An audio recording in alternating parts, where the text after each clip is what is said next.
started. Mark record. Pause. Audacity win. Skip to start. Pause. Playback meter pane. Playback. Recording. Audio setup button. Recording. Audacity. Stereo. Microphone. Stereo. Audio setup button. Transport. 2-0 in 7 games. He stopped 23 Pause key. of 24 to win the Cup last June. At the other end, Joseph Wall couldn't play Game 7 last year. Injured as his shutout bid in Game 6 was spoiled at 19:59 of the third period against Boston. This year, Wall posts a Game 6 shutout and gets his first Game 7 assignment. Both coaches have won a Stanley Cup in Game 7. Both teams with 2 home wins and 1 road victory. Both teams have had a series lead. Game 7. Where do we go from here?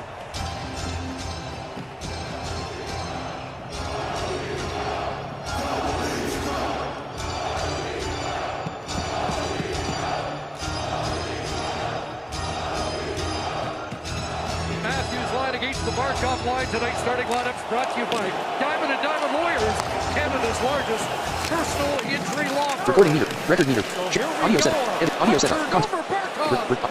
Microphone. Stereo. Microphone. And a backhand stop there. Playback meter pane. Playback meter. Peak minus 12 dB button. Playback meter. Off the boards, Matthews works into Warner will flip it up to center inside the floor of the line. Track. Label track. Stereo. Playback level. Slider at 100%. 100%. Into it though. I think that's going to play a big part. You think about last Wednesday, they were disappointed. They got the energy here. That helps get you into this game. Get the energy going for the home squad. Brandon Carlo off the boards, out at center, off that glad, maybe a break for Tavares. He's got Holmberg going to the net, but the pass broken up by Forsling, and now Matthew Tkachuk hands it off. Go! Sam Bennett's away. Track effect. Get noise, delay and reverb. Distortion, delay, echo, reverb, menu item. No audio selected dialogue. Okay, button. Select the audio. Audacity window. Playback meter pane. Edit. Select. Track view table. 1 audio 1. 1 audio 1. Redirect. 2 audio 2 selected. Edit. Select. Tracks. Generate. Effect. Menu. Get it. Fade. Pitch. Noise. Delay. Delay. Echo. Reverb. No item in view. Reverb dialog. Pane. Room size. Percent. Edit. 100. Panel. Relay MS. Edit. 0. Reverberance. Percent. Edit. 100. 0. 1. Damping. Percent. Edit. 100. Damping. 0. 1. Wet gain dB. Edit. -5. Dry gain dB. Edit. -5. Stereo width. Panel pane preview button. One handing it down low. Verhage comes out Slider in front. Slider at 50. Dry gain dB. New. 5. Slider. Panel pane preview. End of the line. Kulikov. His shot up on the netting. And a fast start for Cancel Florida button. here Apply in the button. opening 1:49. Audacity window. Track 2 audio. So as a player too, you can take a breath right now. You're Edit. Select. going out there Tracks. with Menu so item. much energy. Mix menu. Mix stereo down to mono menu item. Mix and render. Mix stereo. Mix stereo. Mix menu item. Application menu bar. Tracks menu item. Track view table. 2 audio. Go! Edit. Select. Track effect. Men. Get it. Fade. Pitch and EQ. Noise. Delay and reverb. Delay. Echo. Reverb. Men. Reverb dialog. Pane. Slider at 75. Reverberance. Percent. Edit. 75. Tone. Slider at. Slider at 0. Damp. New. Goals 0. in his last 2 Game 7. He Slide, scored the opening goal of the final last year against Edmonton. Listerine plays it behind the net. Benoit trying to feed it up the boards, but kept in by Marchand. Wet gain D. Again, Hyphen. Dry gain DB edit 0. Stereo width. Slider at 100. Wet only checkbox check. Panel pane. Go! Can't apply. Audacity width. Edit. Effect. Add. Get. Pitch and tap. Auto duck. Amplify. Amplification DB edit 0.0. Amplification. New. 0. He's checked by Lundell. Pane. Panel pane. Presets in. Can preview. And out it comes as Nate Schmidt. Panel pane. Amplification. Through center, red line and in for Florida. 6. Keep 9. 2. Hyphen. Amplify. Panel pane. Presets in settings button. Cancel preview button. Kelly talked about that. Panel pane. New. 0. Period. 0. 2. Hyphen. Amplify. New feature. Allow clipping checkbox on panel pane preview. Apply button. Audacity window. Track view tables. Edit. Edit file. Audacity dialog. Share to audio.com. Export. New line.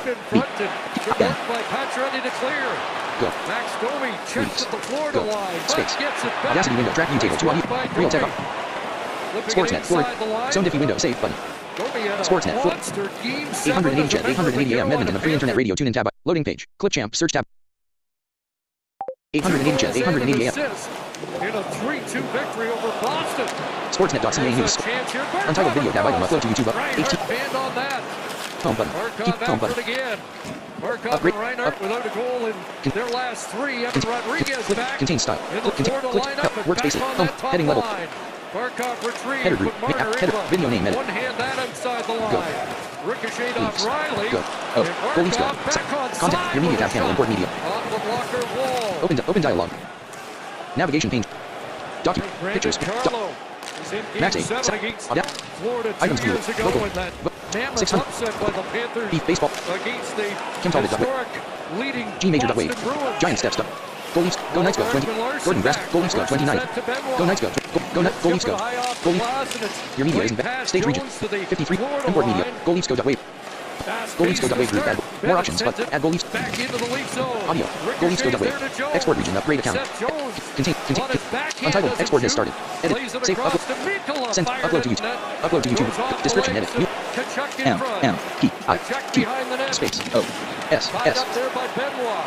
It'll come back to Jones. He'll flip the backhand in behind. Downloading Goalies Go made with FlipChamp.mp4 488 KB. Your video is ready. Downloading 1 files 100% complete. Downloads completed. Press Ctrl plus J to go to downloads. Thought it was out of play. Mikula found it. Played Untitled it video. Unlisted. Description edit. Leads will in game 7 and fans will. New line. Goes the lost puck. That was almost Kevin Bieksa time.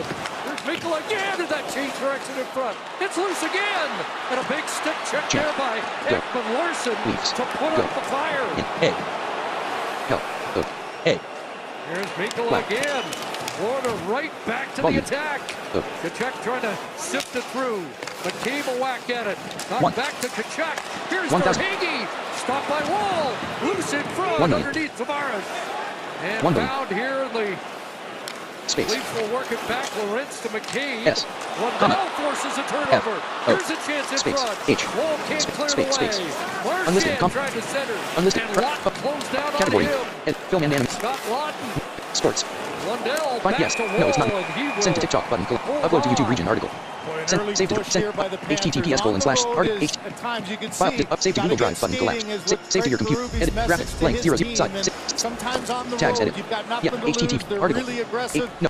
HTTP article. Send to TikTok button collapse. Upload to YouTube region article. Period. Upload button. Send to upload to YouTube. Period. Upload button disabled. Upload button disabled. Period. Send to TikTok button collapse. Save to Dropbox. Share to LinkedIn. Video unmuted. Seek slider 0. Play video button. Pause video button. Video play. On top. Share. Save to. Send to TikTok. Upload to YouTube region article. In game 6 has had a great Sportsnet.ca news. Sportsnet. Sportsnet, Florida at Toronto. Game 7 audio playing tab item. Sportsnet.ca news scores. Tab 3 of 4 muted. Tab 3 of 4. Sportsnet, Florida at Toronto. Sportsnet, Florida at Toronto. 880 AM Edmonton. A free internet radio tune in tab item. Sports. Clipchamp search sleeping tab item. Clip.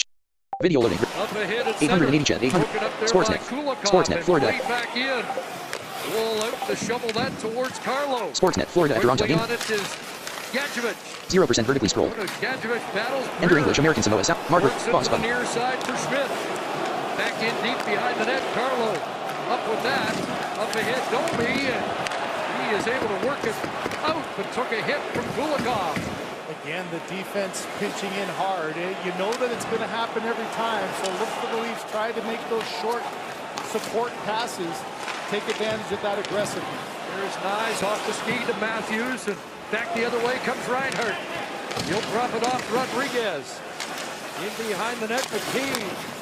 Markov intercepts that. McCabe able to get it back. Austin Matthews, the game winner 2 nights ago. It'll come back to the line and across. Ekblad shooting. Stopped. And held by Wall. Game 7, where heroes are made, and we never forget them. Mark record. Pause button.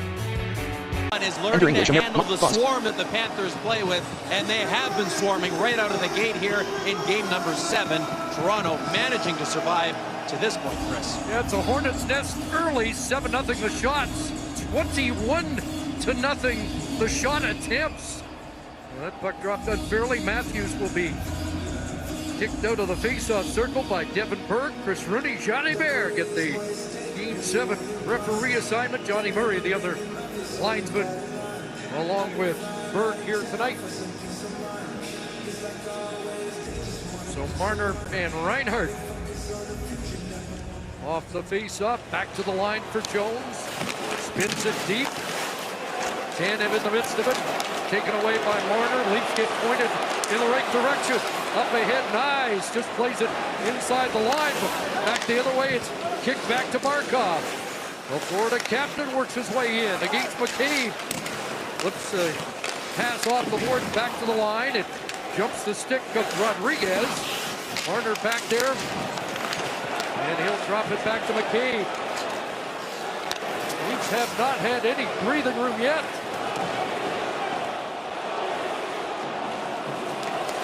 Tanev barking some signals up ahead to Tavares, and Horsley was watching him. Kachuk flips it back inside the line. Benoit trying to knock down a bouncing puck. He got nailed by Bennett after a hit on Verhaeghe, and now John Tavares works his way out.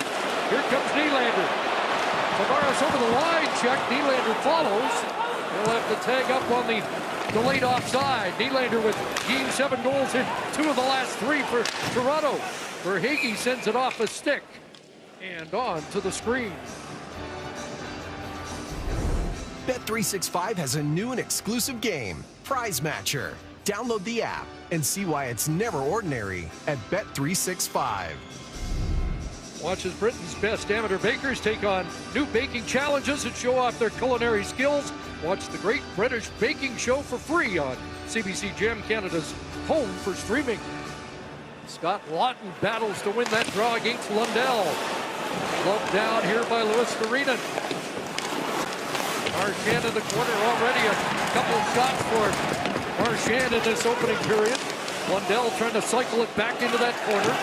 Louis Sturinen up with the puck. Watched there by Riley, taking over Marchand. That pass off the stick of Lorentz goes high. Lundell on it. Every race early being won to the puck by Florida. Nate Schmidt across. Kulikov, that off the stick of Lorentz, and he'll take charge and head out. Plays it off the boards, trying to catch up to it. And Kulikov bumps him away. Yarncroke turns Kulikov back. It's been a hit, cut off here by McCabe, and he got bounced by Kulikov before he could do any damage. Boy, just saw him at the last second, too. That collision could have been a whole lot worse than it ended up being because of McCabe's adjustment. Well, McMahon take it down. The fans react. Referees do not. And away goes no sick shot. It goes high. And it did catch the netting. And play is halted. Well, just such highly contested puck battles that are happening all over the ice. You expect no less in a Game 7.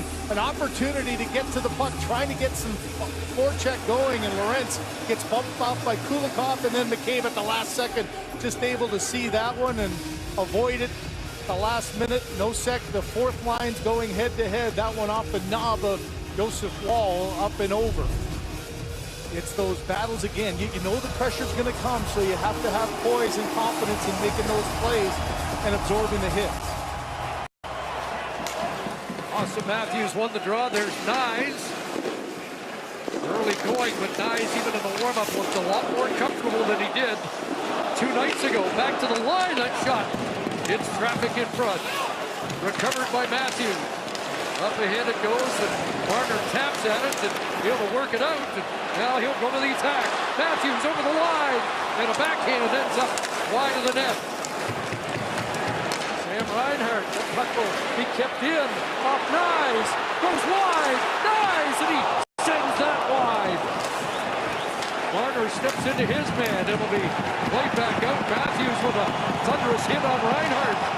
So that's the best early shift for Toronto. And great to see Matthew Nyes skating with that fluidity too. You know, so much pain he was looking like in that last game. And you know, with everything on the line, he's going to give out his best no matter how sore. Up ahead on Pacioretty, and McMahon on the puck. Leafs 10 minutes in, still looking for their first shot. Domi trying to center. He'll give it to McMahon. Back to Domi. Pacioretty's in front, and it just went wide. What a chance for Max Pacioretty, who's tied for the series lead with 6 points, along with William Nylander. Kachuk now onto that left side, too far for Bennett. Carlo there defensively. Domi comes back, and Morgan Riley up off the ledge for Carlo. Pacioretty trying to get a stick on it. Domi helps work it out to center. Leafs changes. Kulikov sends it back in. There's Marchand trying to come off the boards. Brad Marchand in behind the net. Pass goes off the leg of Riley. Spun back. And Morgan Riley will flip it to the Florida line. Nate Schmidt ahead. Good quick pass.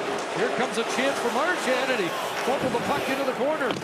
Fires it across the goal mouth, and it'll be knocked out by Benoit. Maybe a break. Here's Nylander coming in. Nylander, and he fired down a foot wide. Oliver Ekman-Larsson sends it back in. Nylander tanked along the boards. It'll come back to Benoit. Shooting that, misses short side. Ekman-Larsson's got it. In the corner, Holmberg. Crisscrossing there with Nylander. Nylander trying to center it. He's tied up by Jones, but stays with the puck.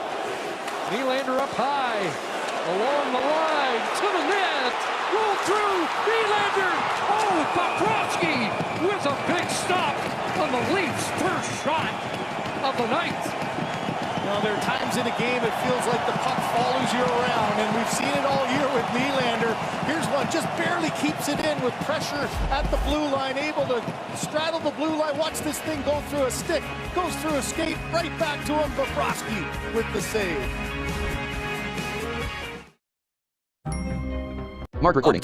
Enter English American Samoa sound recorder window. Resume recording button. Faced a lot of shots in between action. Case in point here tonight. All the action in Toronto's end early on, had to make a sharp early save on Nylander and managed to squeeze it tight, Chris.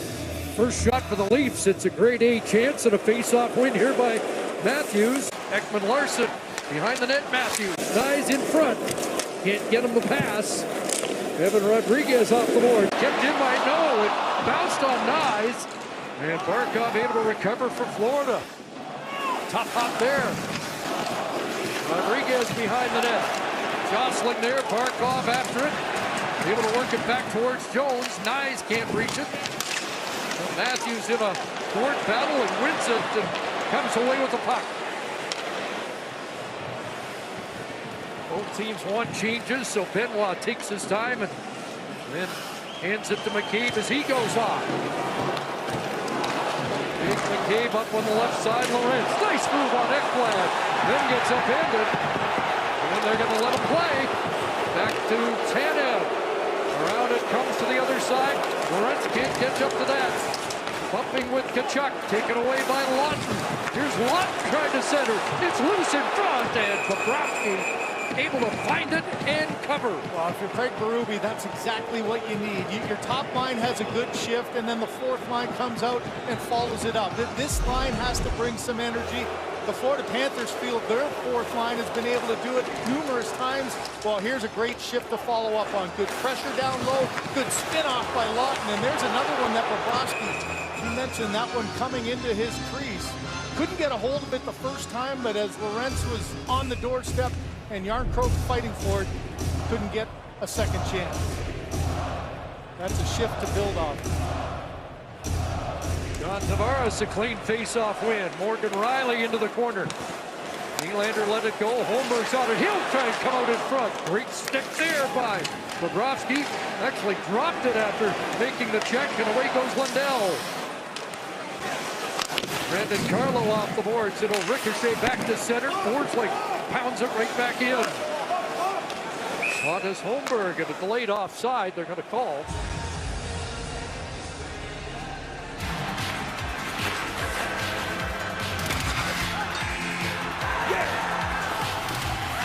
Download the Bet365 app.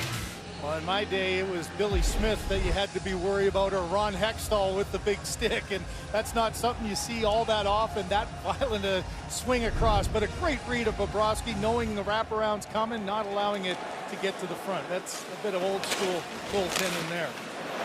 Here's Domi, and Pacioretty loose on the right side. Pacioretty behind the net. Back it goes to Tanev and McCabe. His shot knocked out in front. McMahon, Pacioretty stopped there by Bobrovsky. Another chance in tight for Toronto now. Tanev and McCabe. Domi up high in support. That one deflects wide. It does come down. Another puck that nobody tracked for a moment.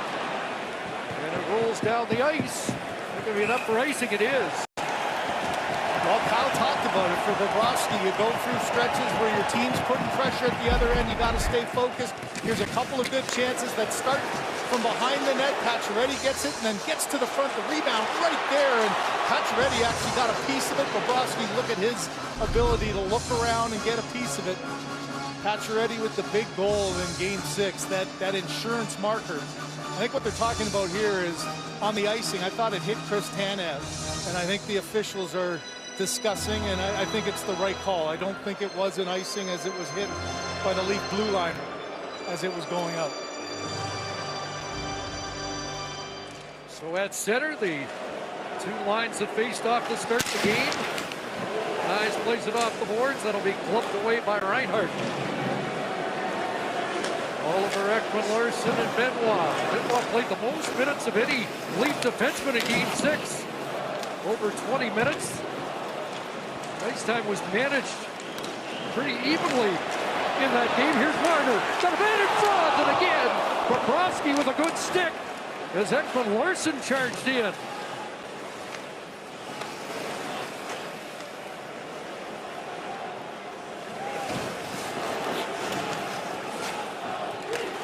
Benoit and Riley get it out to center. Ekblad trying to break it up, and now it's a break. Scott Lund's in. One stop. Bobrovsky's got another, and suddenly the Leafs are the team getting the chances. And it's the fourth line again. A great play in the neutral zone. Lorentz with the outlet pass. Just a great job of reading it off the wall. Lawton in tight, tried to get it up and over, but Bobrovsky, he moved so well laterally, able to get the toe on it and hold on. Recording resumed. Mark recording. Brendan Carlo, a shot turned aside. Working right in front. Bobby McMahon stopped by Bobrovsky. McMahon still looking for his first postseason goal. Away goes Bennett. Over the line, Sam Bennett. And ramps off the stick and out. Well, Kevin Bieksa talked about the best face-off team in the National Hockey League playoffs, and here's where you can get something out of it. Great job of Domi, then get it to the front of the net. Doesn't get the first time, but the second time's a charm. But there's Bobrovsky again. That lower part of the net is so difficult to find a hole on those rebounds. He covers it extremely well, and anything that's a rebound in tight, you have to be thinking top third of the net to get it up and over. We've seen a couple of examples already. The Nyes one early on, Pacioretty as well, and then McMahon there. John Tavares wins the draw. The Leafs were trailing in the faceoff department early, but now won 7 of 11. Verhaeghe back in. That shot goes wide. And Chuck bumping with his old Calgary teammate, Chris Tanev. Bennett will cycle it back. Tanev trying to cut off the pass to Tkachuk. Will come free to Verhaeghe. Carter Verhaeghe shot off McCabe, and will ricochet back into the Florida zone. Shots now 7-3. Florida built that shot advantage very early on. Rodriguez digs after it against Ekman Larson. Barkov from the corner, trying to turn away from Matthews, who's stuck with him. Good work by Matthews. Nyes ahead, but that's broken up by Jones, and it's Rodriguez to the net, rolling it wide. Reinhart back to Rodriguez. Evan Rodriguez, glove stop. Wall will hold on as Rodriguez gets the latest Florida chance. Well, I want to show you just the intensity of not only playoff hockey, but Game 7 hockey. How about this little battle? Barkov spins off, does a nice job. Matthews gets inside again, wins the puck battle, now picking offense, but a turnover creates this chance for Rodriguez. His first game back since missing the last 2, and good sticks there. A nice reaction from Wall, not allowing Rodriguez to get his shot away.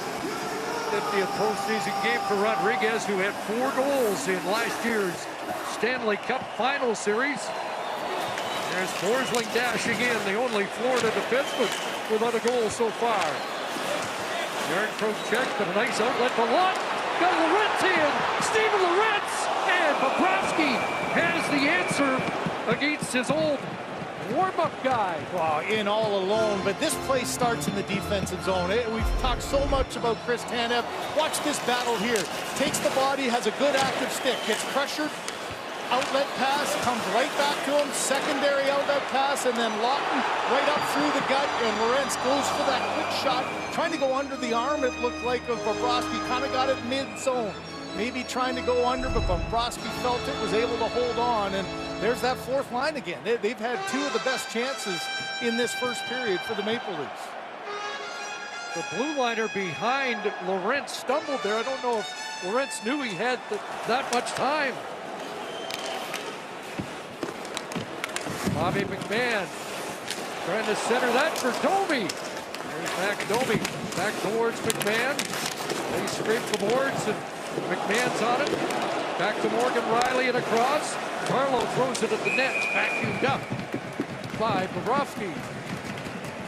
Rogers is Canada's home of hockey, and tonight, proud to celebrate the Stanley Cup playoffs with fans across the country.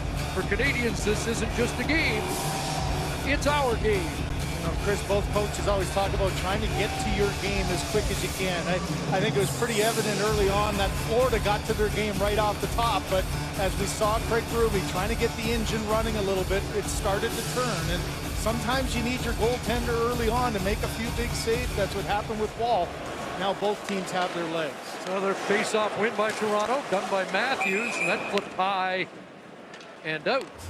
Well, how good of a sign was it for Austin Matthews? You know, that goal in Game 6, we've seen it of his 401 career regular season goals. You know, you've probably seen it 200 times. He's dangerous from that spot, getting a shot through a defender and going in. Chris, it just hadn't been happening for so long. It was unusual to see it, but man, that's got to make your mind feel a lot better. Let you relax, get your confidence back, and his one goal of this series was a huge one. Seventh career game-winning goal for Matthews in the postseason. Hasn't scored in back-to-back playoff games. Here he's trying to change that. Hasn't scored back-to-back since the 23 series against Tampa. Had a good look there. So I like that. You know, you saw the goal that he scored. He went 5-hole with that quick wrister down low. This time tries to get it up. Seen early on here, Bobrovsky has been controlling things down low. So now the next chance you get, you try to mix it up. Get the goaltender always guessing, trying to think, and he's so good at disguising where the release point is to not know exactly where it's going to go. So now the shots are even at 7 apiece. First 7 to Florida. Last 7 to Toronto. Who gets the breakthrough here tonight? Fired in from center ice. That off the screen. Gets the whistle.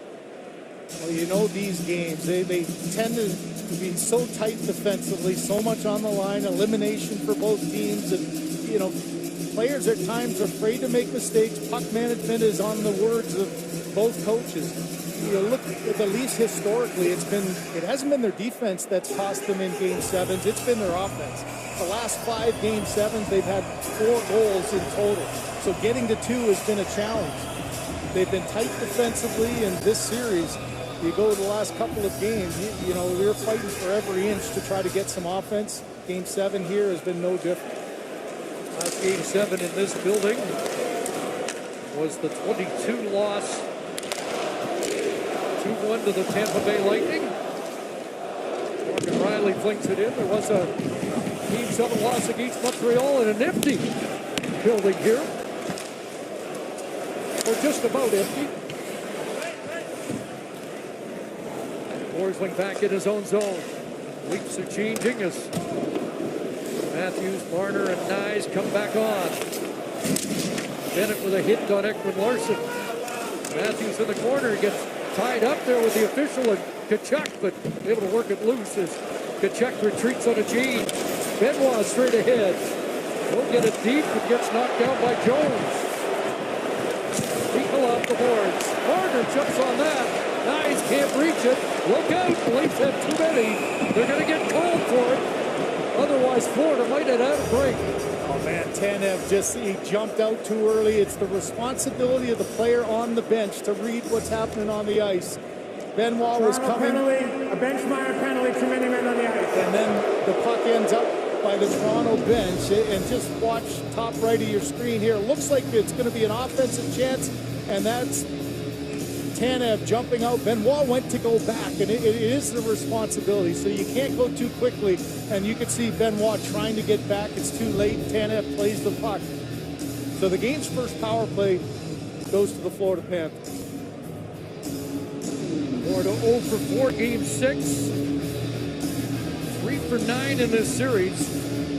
And the Panther power play has been particularly good on the road, where they are 38.9%. Have struggled at home, but not away from home. Back it comes to Ekblad. They've got Jones and Ekblad with Reinhardt, Barkov, and Tkachuk. Tanev can't clear.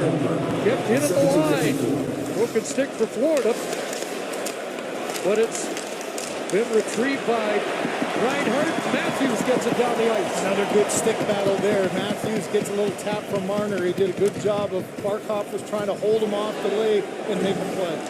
In the late stages here of the opening period, Leafs trying to get out of the first period unscathed here. Ekblad sends it around. Tkachuk will play it back. Nobody home.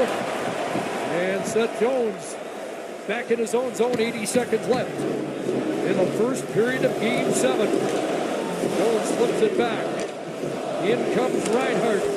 Takes a long look across for Jones. On that left flank, Tkachuk. Had a little trouble with it. Now they'll get it back to Tkachuk. Matthew Tkachuk trying to force that across on the stick. Final minute of this first period. Tkachuk centers off wall. Right back to Ekblad. The former Barry Colt sends it wide. Bouncing again on Tkachuk. In behind the net, Reinhardt, Barkov. He has a power play goal in this series. Barkov down low. Tkachuk gives it back to the captain. Up high, shot, rebound. Low, still down. Then it'll come back to the line. Jones again stopped. Rebound found and cleared by Yarko.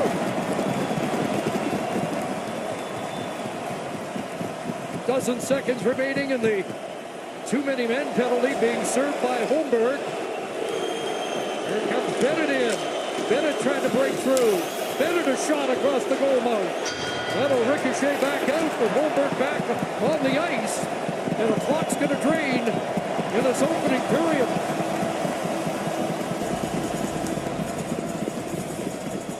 Fans saluting a penalty kill that is able to keep Florida off the board. The shot's 9-7 in favor of the Mark recording. Panthers. Pause button. Recording. 3 odd man rushes Sport. for Tune in. Toronto. Okay, here's Joseph Woll. Tab 3 of 4 after his muted. game 6 Tab 3 of 4 unmuted. shutout. Tab 3 of 4 muted. Tune in search. Search results. Tune in Windows It's 10. a lot of work that goes Tune in into login. just being Search where filter you are. navigation It's- tools. It might sound kind of contradictory, but you know, Sportsnet you have to get out 590 of your own fans. way. It's something I've Sportsnet learned. Florida at Toronto. I Game think 7 that's audio what, playing. the best competitors are able to do. Yeah, the mental side of the game. 888.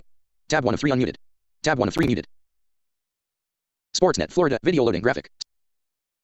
More information button. Tab 3 of 3 unmuted. Tab 3 of 3 muted. Tab 3. Loading complete. Cars for Kids. 1877 Cars for Kids. Sportsnet Florida at Toronto. Game 7. Donate online at carsforkids.ca. That's cars with a K. Pickup is quick and easy. You'll benefit a child and get a maximum tax credit. Current time 0 hours 32 minutes 0 seconds 71 seconds. Stop recording. Pause button. Donate today, and your car can be gone tomorrow. Welcome to Get the Dirt. I'm your host, Doug Spade. Ready to dig in, Ivy? I'll take backyard digs for 500. Okay. Before planting a small tree, you need to do this. Buy a lawn chair. You're my kind of gardener, but that's incorrect. Or do you, Daisy? Click before you dig. That's correct. It's allowed to submit a locate request through Ontario One Call before digging for any size project. I'm Doug Spade reminding you that we all win when you click before you dig. You built your business from the ground up. Now let Rogers Sports and Media take it to new heights. Book your next radio or podcast advertising campaign with Rogers Sports and Media Ad Manager. Designed for businesses of all sizes. RSM Ad Manager is self-serve and simple to use. We'll even give you a $250 ad credit to build your first campaign today. And your audio can be produced at no extra cost. Visit grow.rogersportsandmedia.com to claim your ad credit today. Every step can help save lives. Every step can take us closer to a world free from the fear of cancer. Sunday, June 15th, join thousands in Toronto in the family-friendly Princess Margaret Journey to Conquer Cancer, presented by Starlight Investments. Carry the fire by walking or running 1, 3, or 5 kilometers while raising funds for life-saving cancer research at the Princess Margaret. Your journey starts with the first step. Take yours today and sign up at journey2conquer.ca. This is Muskoka Bay Resort, a championship course carved into the granite and pines. A tribute to the iconic Muskoka landscape, where mist lifts off the fairways and your most memorable morning of the summer begins. It's not just the course, it's the company, the craft, the calm between shots, the celebration. Muskoka Bay Resort, not just golf, a top-tier Canadian experience. Reserve your stay and play at MuskokaBayResort.com. It's the Lexus Demonstrator event at Don Valley North Lexus. During May, Don Valley North Lexus has rates as low as 1.9% with savings up to $9,000 on select remaining 2024 Demonstrator models while supplies last. See DonValleyNorthLexus.com for details or visit them at 7200 Victoria Park, just north of Steeles. A proud member of Wayne's Auto Group. Legend has foretold of a smoothie so delicious and refreshing that it could quench the thirst of a fire-breathing dragon. But it's also a great pick-me-up after a workout. The new Dragon Slayer smoothie from Booster Juice, a legendary blend of dragon fruit and mangoes, destined to be your next obsession. Try it today along with the new Dragon Booster Ball and the Pink Dragon Booster Mixer. 3 epic menu items to conquer your cravings. Booster Juice, Canadian-born, blending since 1999. Going on vacation? Spending money in another currency? From dollars to dong, pounds to pesos. If you're still using major banks, you could be getting ripped off. Instead, use Wise and save up to 3 times compared to major banks when you spend money in another currency. Download the Wise app today. Wise, the app for doing things in other currencies. Terms and conditions apply. St. Louis Bar and Grill, home of the $4 happy hour. Over 20 dishes and drinks starting at just $4. Visit stlouiswings.com for details. 100% Canadian owned and operated since 1992. Sportsnet 590, The Fan.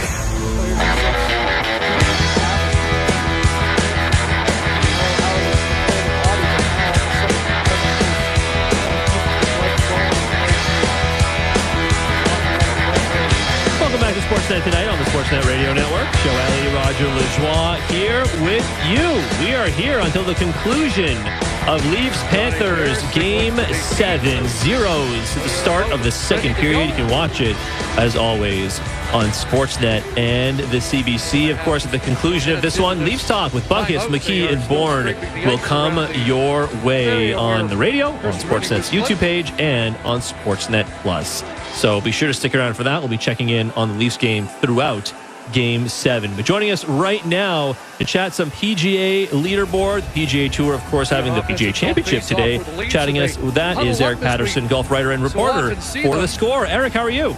I'm doing well. Thank you so much for having me. Quite the day at Quail Hollow.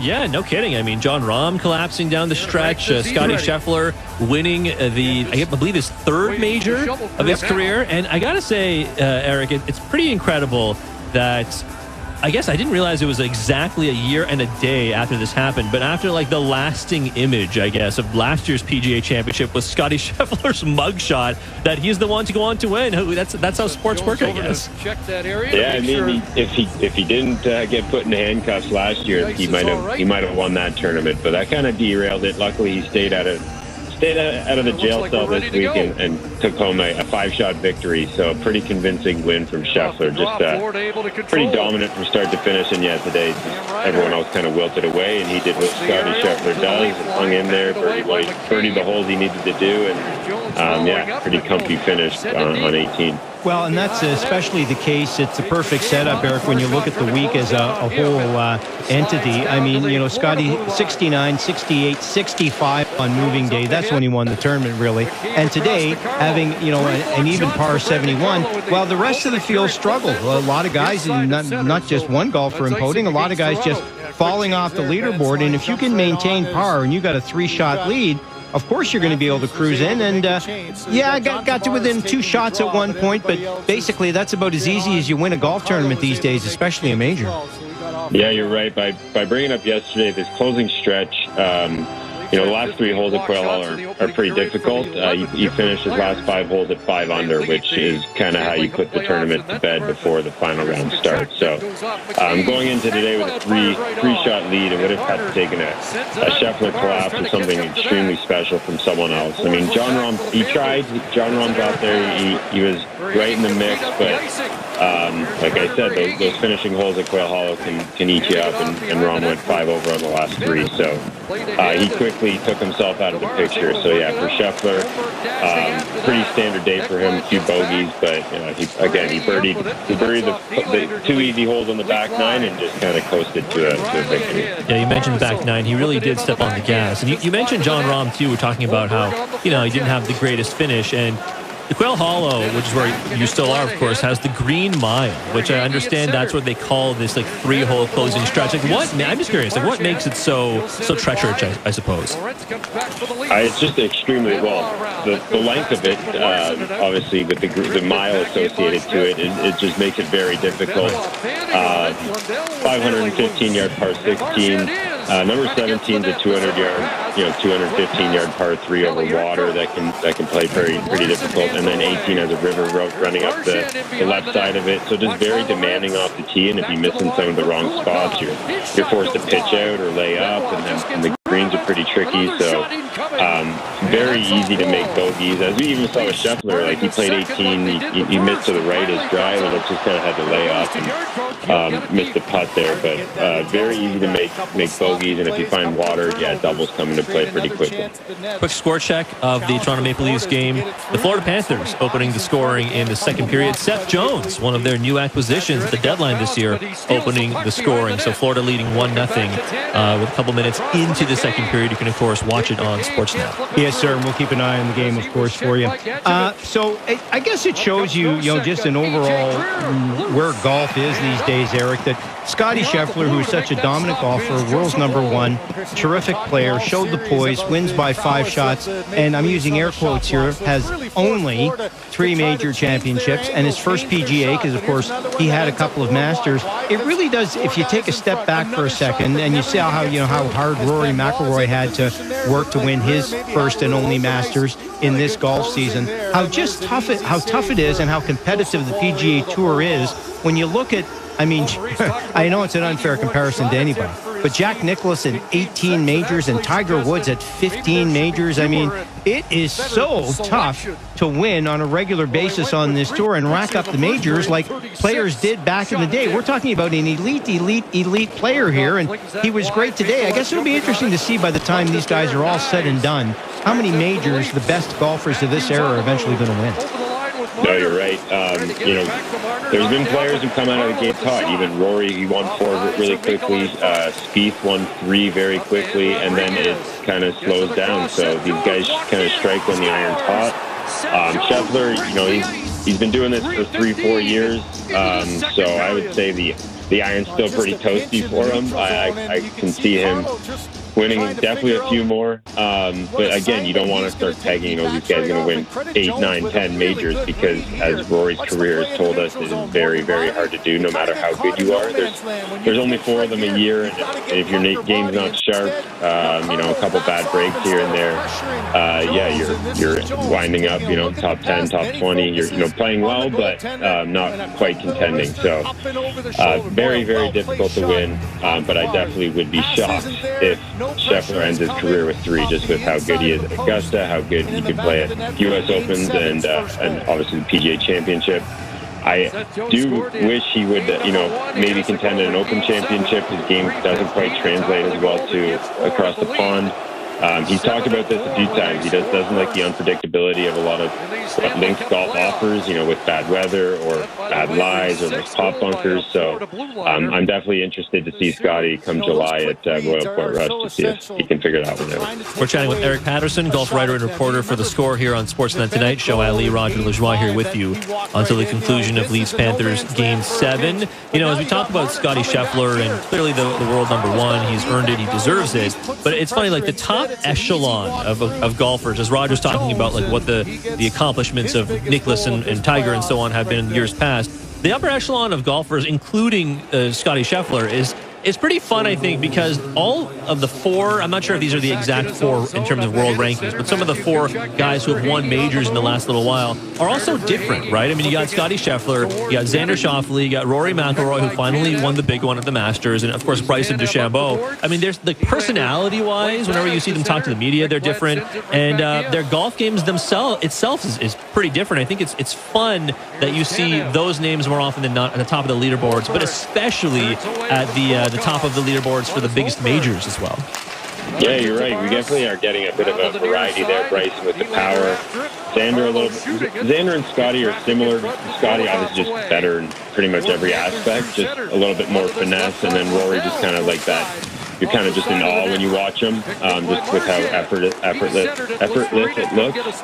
But yeah, Scheffler, I think, easily the most well-rounded game in the world. That goes without saying. His putter was fantastic this week. So plays at every course, and we're going to get another chance to look at these guys kind of go at each other at Oakmont in about a month. So I would expect to see Scotty, Bryson, Xander Schauffele, and Rory kind of in the mix again. I'd be surprised if one of those four don't win another one.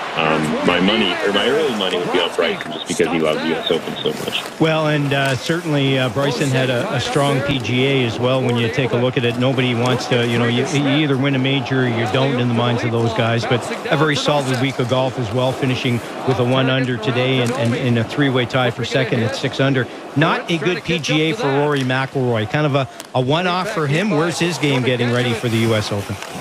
Yeah, very, very strange week for Rory. He had his press conference before the tournament. Didn't really give us much, just kind of, talked about how much he loves Quail Hollow. He's won at this course a ton. And then just got off to a slow start and never spoke to the media again, which is very surprising. Especially, Rory, he talks often. I mean, he got a little bit of flack last year at the U.S. Open after he didn't talk when he kind of collapsed, but I expected him to talk a little bit this week and kind of discuss how his game felt, what was going on. We talked, the story came up during the week that his driver was actually tested by the tournament and it was deemed illegal before he teed off, so he had to go to a secondary driver. Again, another story that was never really talked about from Rory because he never said anything to the media. So, a very interesting week from Rory. I think we'll see him in 2 weeks at the Memorial Tournament. So I'm sure he'll be answering questions there about kind of what unfolded this week at Quail Hollow, why he didn't really play his best golf, and kind of what he's trying to accomplish with not speaking to the media. I just found that very, very strange from someone who typically talks a lot. Quick score update again from the Toronto Maple Leafs game. Anton Lundell burying a rebound in front of Joseph Woll. Now 2-zip Panthers with 12.5 minutes to go in the second period. It's funny you talk about Rory as well, Eric. I mean, I think that drone shot of like the guy digging around in the water for Rory's ball and like then putting it in his pocket was like, it was pretty funny. I do think like that's kind of, I know Scotty Scheffler won the tournament, but that's probably going to be like one of my lasting memories of this tournament. We talk about good weekends for different guys though, and before we let you go, I do want to get to, of course, the Canadians who are on this on the tour as well, the 2025 PGA Championship.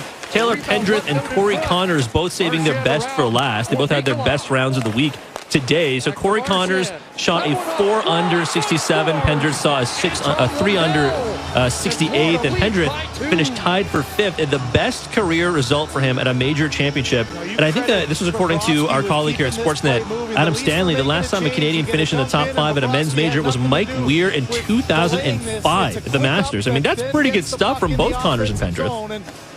Yeah, Pendrith, he fits this course perfectly. I mean, he was picked for the 2022 President's Cup team, basically on course fit. So just an extremely long hitter off the tee. I thought he was going to have a good week. I didn't expect a top 5. He didn't, like a lot of players in this field, I'm not going to take away from the top 5 finish. He didn't really contend. He wasn't really sniffing around the lead that much.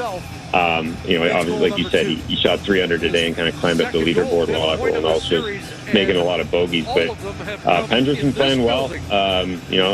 He's probably up there in the conversations with Connors as the best Canadian right now. Connors maybe a bit more consistent, but Pendra's game might fit major championships a little bit better just because of how far he can hit it. He's played well at U.S. Opens in the past, so I think he's going to be riding pretty high going, over this next month and a bit.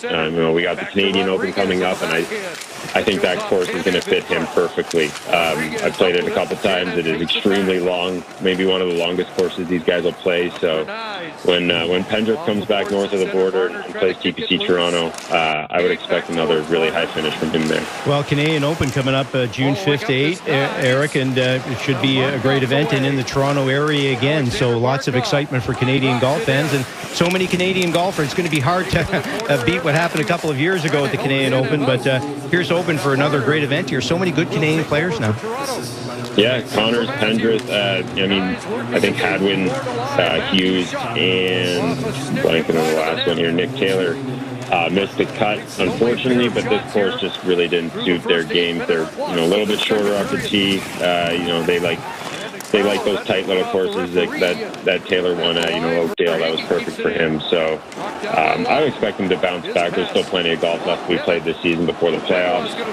The Canadians are rolling. It would be nice to find another one in the winner's circle here. It's been a little dry after a good run last year, but I wouldn't be surprised if Pendrith contends again very shortly. We're chatting with Eric Patterson, golf writer and reporter for The Score.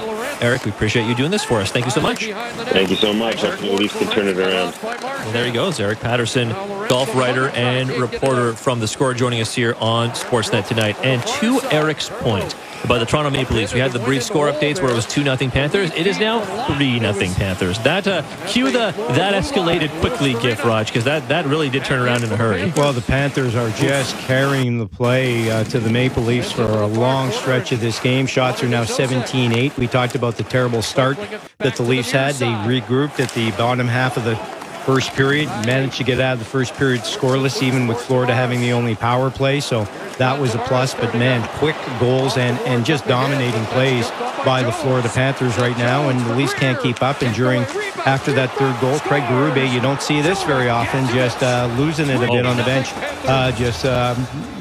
What do you say? It's game 7 of the series, and I don't want to say the effort's not there. I don't go that direction, but Florida is carrying the play right now. So if you're not a Leaf fan, not paying attention to the game, listening to us, we're keeping you up to date, and the news is not very good for the Leafs right now. Still half a game to play, but boy, not what the Maple Leafs wanted. Yeah, 3 goals in the span of about 6 minutes after no goals in the first period and change. So the Leafs got to turn things around here in a hurry. And like you said, Craig Berube just yelling at the bench to his players to get going here. So we'll see if they do turn things around. 10 minutes to go in the second period.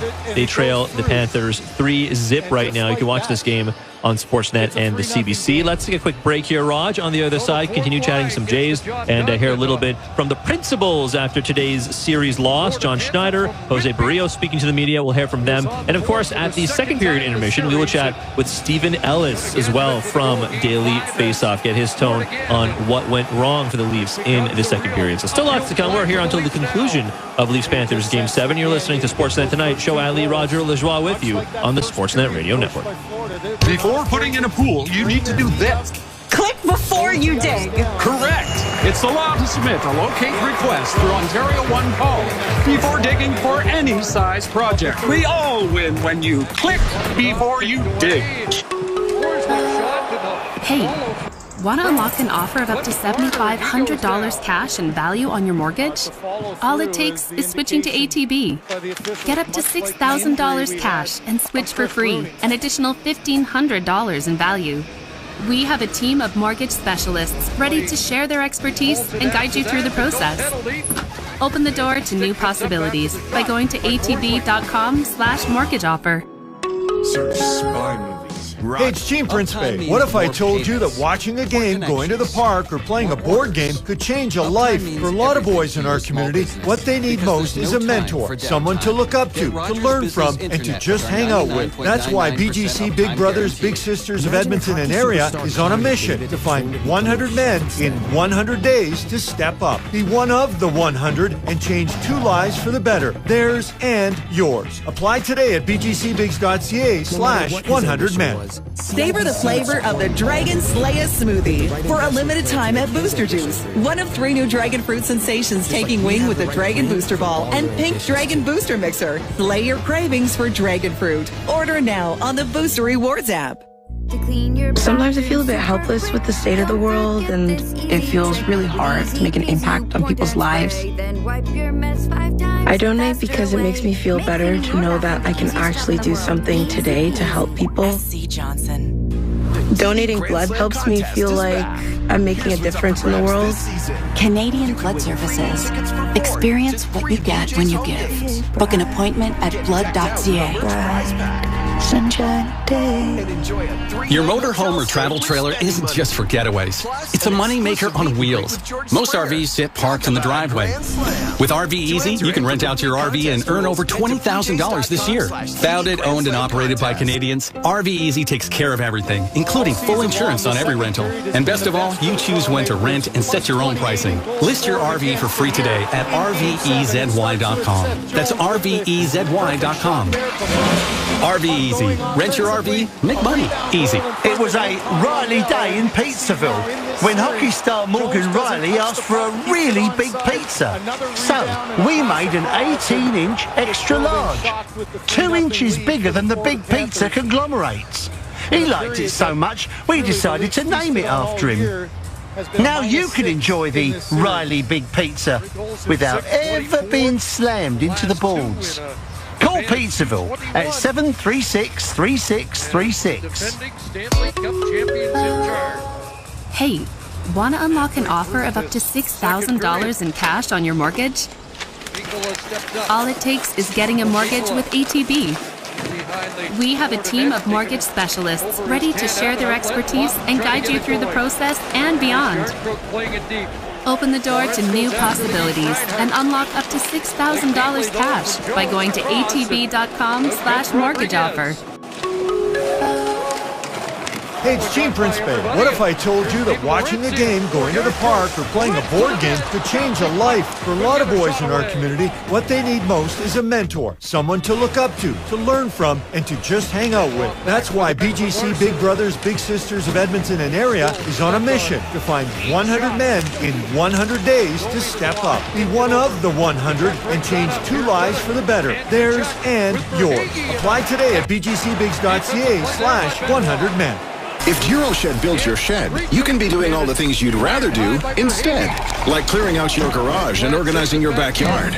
DuroShed has been constructing handsome storage sheds for over 30 years, designed for a lifetime and your lifestyle. Whether you're clearing out your garage or creating the perfect space in your backyard, DuroShed is built right, on site, in just 1 day. Contact them now for spring specials and start your next project today. Explore the possibilities at DuroShed.ca. That's DURO shed.ca. Lone Star's new 3 Amigo meals from $13.99. You get chips and salsa, our new double-stacked Big Smash burger with fries, and unlimited pop. Lone Star's new Big Smash, 2 handmade patties, double-stacked with cheese, shredded lettuce, pickles, and secret sauce. Hold up, did you say chips, salsa, the Big Smash burger and fries, and unlimited pop for $13.99? Someone is getting fired over this. New 3 Amigo meals from $13.99. Available Monday to Friday till 4 p.m. Only at Lone Star. From the opening drive to the final putt, tune in daily for PGA Championship golf updates. Brought to you by your local Ontario Subaru dealers on Sportsnet 590, The Fan. CJCL Toronto. You're listening to Sportsnet Tonight on the Sportsnet Radio Network.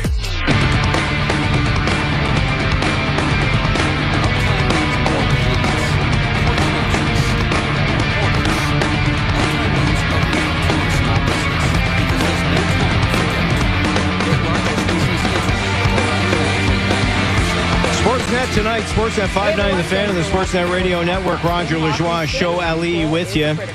For those of you not watching the Maple Leaf game, that's why you're listening to us. And if you're doing it because you can't bear to watch, maybe you just want to turn the volume down for a couple of seconds here before I say Florida 3, Maple Leafs no score. 7:45 to go in the second period. 21-8 the shots for Florida, 13-1 in period number 2.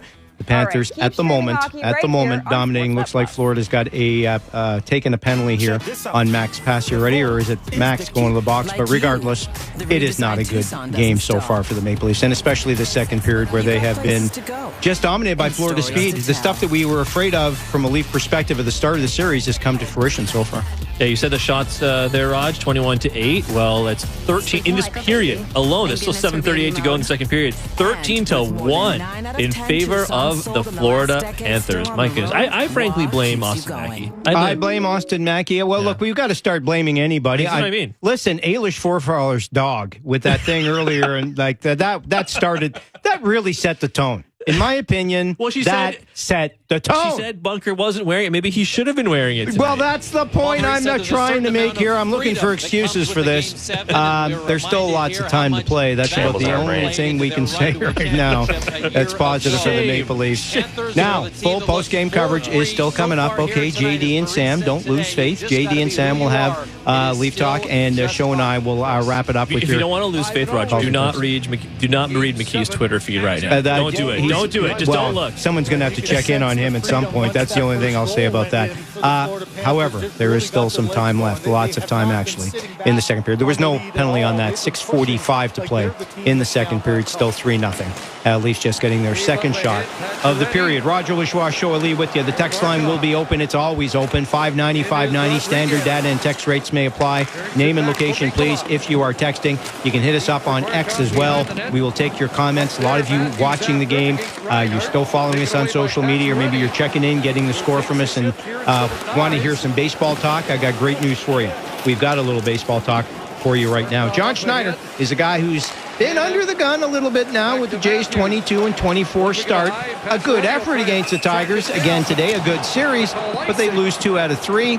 2 games under 500, and San Diego is coming to town. Another tough one for the Blue Jays today. John Schneider addressed the media. Here are his post-game comments.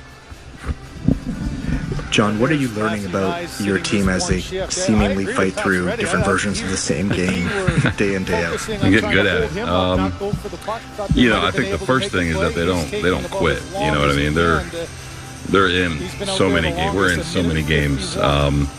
And like I said last night, sometimes you get the big hit or the big pitch, and sometimes you don't. But it seems like it's a lot of really tight games against a really good team. Probably happen again on Tuesday, but it shows the fight, it shows the will and the want to win, which is great. You guys have obviously won your share of these, lost your share of these. But for you, when you look through elements that contribute to wins in these games, what are some of the factors that allow teams to get that big hit in that play at times? I think when it's tight like this, you got to play tight. Not tight nerve-wise, but just tight fundamentally. And it could have easily been an error by the third baseman. I'm glad it's a walk-off homer. Just little things like that, things on the bases. I think all those little things have to be synced up and give yourself a little bit more margin for error is kind of the way I look at it. Boy, how about that break there for the Leafs? Carlo down on his knees. We just sort of passed the 1/4 mark of the season, and it feels like the team's been like 3 different things, right? You were that small ball team that scored timely hitting and great bullpen at the beginning, and then you had that 3 weeks where nobody was scoring, you couldn't hit a home run, and now these last, it's the comeback kids and games like this. Do you feel like an identity for this team has emerged yet in the season? I know it. It's there. I just don't think it's been a consistent way of doing it. I think the identity is a really close-knit group that is going to do anything that they can to win every single day. But I think Hopefully it kind of just meshes together at some point where you're getting consistent offensive numbers. I thought the bullpen was great this series against this team, and you get good starting pitching. You know, I think that's kind of any manager's dream of a winning recipe, but it has been weird to where it's been kind of one extreme or the other. But these guys they'll figure it out. I think it'll come together, and when it does, it'll be a lot less stressful. You haven't been shy about using the younger relievers in leverage like you did with Fisher today after, I'm assuming, he'd impressed you in his first few starts. Was there a thought there, maybe asking Jimmy for 4 outs or in that spot? No. I think, you got to take care of those guys. You know, to me, it's a I don't want to say it's a big ask to have Jimmy come in down by 1. You know, you'd rather not do that. There was a couple guys that were down today. You know, Yariel, Chad, Little. You know, so I think that it's an opportunity for someone who's throwing the ball well to step up. And he's got a great breaking ball, slider, curveball, and just kind of backed up on one to Torkelson. But I think the more they can get in those spots, their confidence gets a little bit higher. And you know, as a whole, he's been pretty damn good. You know, in his outings here, and there's just one bad pitch today. But certain days like this happen where other guys got to come in and get the job done. Jose had a pretty good amount of traffic today. What did you make of the way he kind of navigated his way through that? Yeah, I mean, kind of like a pro. You know, there was traffic. He kind of got the ball out of the middle of the zone as the game went on, I think, and made some adjustments. He made, the strikeout on the changeup to Torkelson, the fastball to Baez, getting out of some big spots. That's good to see, him missing bats like that. So he navigated really well. You look up at him, his pitch count wasn't that high, which was kind of, it was a unique way to get through 6. But he made big pitches when he had to, and I thought he made some adjustments as the game went. Since when were Canadians not John, that bottom of the first looked like it could have gone very differently. Yeah. What do you make of the 2 catches from Baddoo in that moment? 2 great catches. I thought the first one was off the wall, really. I think, and we've talked about it with the guys, just be a little bit, more careful with nobody out there, being a little closer to the bag. He made, and then one coming in, it's good catch, and Bo was kind of caught in no man's land on both of them. And I think that kind of stuff that happens early, middle, late in games, it always kind of, that's what I'm talking about with Shy, to where you need to kind of play tight in those situations to make sure you don't leave runs out there. And it's the same thing with the pitching. You got to make sure you make pitches to keep the game where it's at. But those were 2 really, really good catches. I know the game just ended. Maybe you didn't get a chance to talk to him, but how did Tony feel to be back in the lineup here? Yeah, it was good. He was, moving around well this morning, and I thought he took some really good swings today. He's sitting on changeups with Canely there. I thought he just missed some balls. That's kind of been the story of his season. So stick with it, you know what I mean, and get back to work on Tuesday. I think it's a good off day for everyone. Everyone's kind of grinding a little bit physically, but I thought his swings were better today, and he just missed a couple. And you got to keep plugging.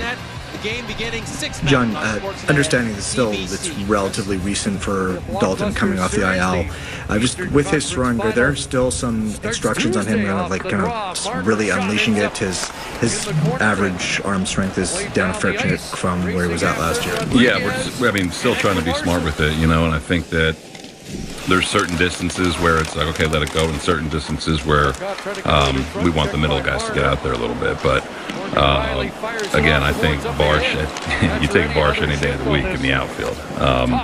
But yeah, there's certain things we've talked about until he really kind of gets into the full swing of it that will adjust a little bit. John Schneider's post-game comments after the Blue Jays lose to the Detroit Tigers today, 3-2, nail-biter at Rogers Center, but another loss. Blue Jays slip to 22-24. You're listening to Sportsnet tonight on Sportsnet 590 The Fan and the Sportsnet Radio Network. Roger Lajoie, Show Ali with you. 4:55 to go in the second period at Scotiabank Arena. Florida Panthers continue to lead the Maple Leafs 3-0. Shots 23-10 favoring Florida. Not much positive at all right now, so for the Maple Leafs, they need I think they desperately need a goal before the period ends, and obviously a much better third period before it has been all over. Yeah, I think the only positive is that it was 4-0 briefly, and that goal got waved off. That's probably the only positive thing that's happened so far in the second period. Yes, that disallowed goal is the highlight of the period. That shows you what kind of period it's been for the Maple Leafs. Of course, we have full post-game coverage coming up. JD and Sam have Leafs Talk. Show and I will have more coverage after they're done as well. Okay, so speaking of that post-game, one positive for the Blue Jays, Jose Barrios again with a solid 6 innings. That Jose Barrios kind of style.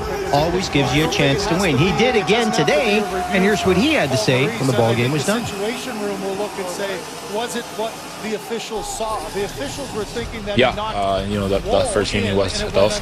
I left some pitchers, close to the plate, and they took advantage and do me a damage.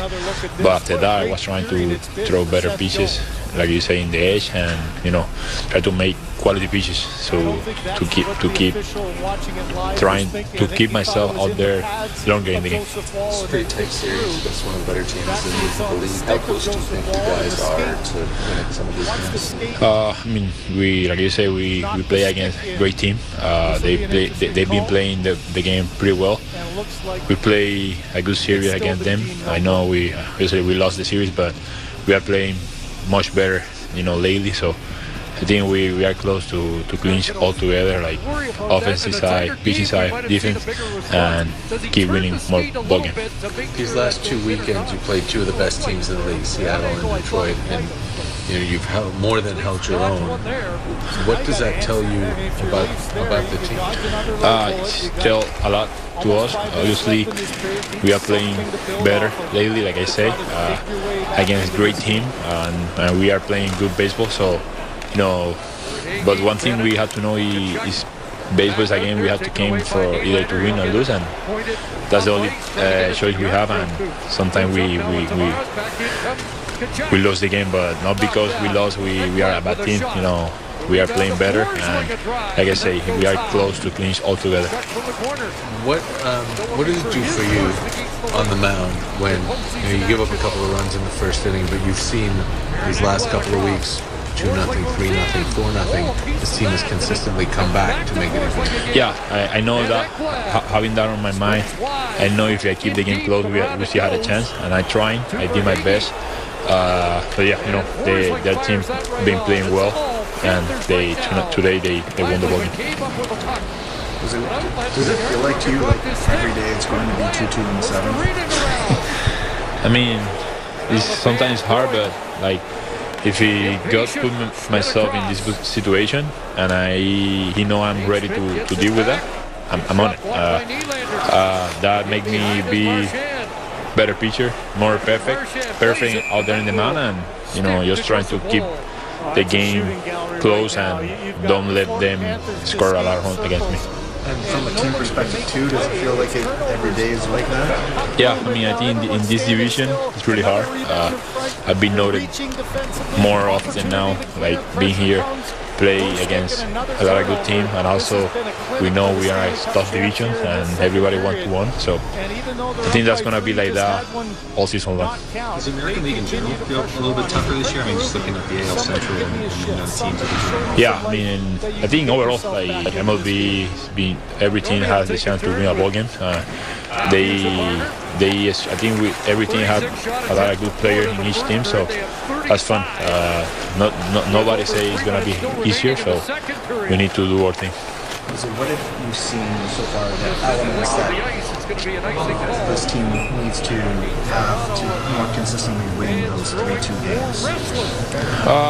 It's hard because those kind of games, both teams had a chance to win. So, those kind of games gonna be for just one run, either good swing or either bad pitch and the offensive take advantage. So, but if we continue to do our thing, like keep consistent, keep together, and making quality pitches and at bat, and the offensive side keep taking quality at bat, we want to try to win ball games. Jose Barrios keeping positive, and certainly a lot of positive about the way he has been pitching. He's still the workhorse. Guy gave him 6 solid innings, chance to win the game, left with the score tied 2-2. Bullpen didn't quite get it done. They weren't terrible, but they gave up 1 run. And again, the Blue Jays offense show could not get enough going, run production-wise, and the Jays lose another game. It's true, and you know what, Raj? I mean, I'll take the outing from Barrios because he gave you a chance to win. The bats did not necessarily come through, but 2 runs over 6 innings of work. If you compare that to his last outing, I mean, he gave up 6 earned runs against the Tampa Bay Rays, and that was the game they lost, 11-9 with the late home runs by both teams. So, yeah, I think you'll take it. You know, he gave up 2 runs and only 1 walk today, which is walks have been an issue for Barrios. So maybe, I know he had to grind and gut through the start. Maybe something to build on for him. Well, for sure. And listen, he's a quality guy for most of his career, and I look at a bad start for him is more of a blip. We'll see. His overall numbers are still relatively decent, but you're not going to win many ball games only scoring 2 runs, and they wasted a good effort and a quality start from him today. We'll see what's up. What's up at Scotiabank Arena is not much if you're a Leaf fan. They still trail Florida 3-0 as the period winds down. Panthers out shooting the Maple Leafs 25-11. Full post-game coverage on the way. Text line will be humming.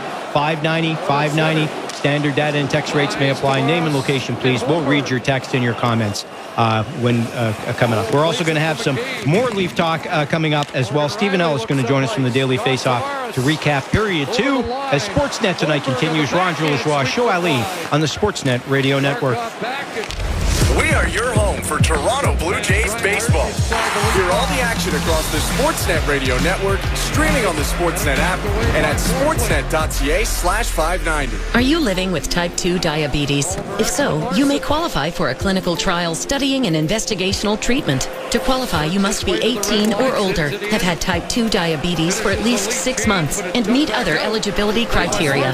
Compensation for time and travel may be available. Take the next step in diabetes research. Call 647-344-2020 or visit joinaststudy.ca today to see if you qualify. That's 647-344-2020. Are you tired of lunch bag letdowns? Yeah. Do you want something made fresh? Yeah. Do you have $5.99? Yeah. If you answered yeah, it's time to get Subway 6-inch Italian BMT with freshly sliced deli meat or sweet onion chicken teriyaki with Canadian farm-raised chicken for just $5.99. Stick that in your mouth and eat it. 2 freshly made 6-inch subs, only $5.99 each. Subway makes it fresh like that. Freshly prepared per order at participating restaurants. Extras, taxes, and delivery additional. Yeah! Breaking news coming in from Bet365, where every nail-biting overtime win, breakaway, pick 6, 3-point shot, underdog win, buzzer beater, shootout, walk-off, and absolutely every play in between is amazing. From football to basketball and hockey to baseball, whatever the moment, it's never ordinary at Bet365. Must be 19 or older. Ontario only. Please play responsibly. If you or someone you know has concerns about gambling, visit connectsontario.ca. If DuroShed builds your shed, you can be doing all the things you'd rather do instead, like clearing out your garage and organizing your backyard.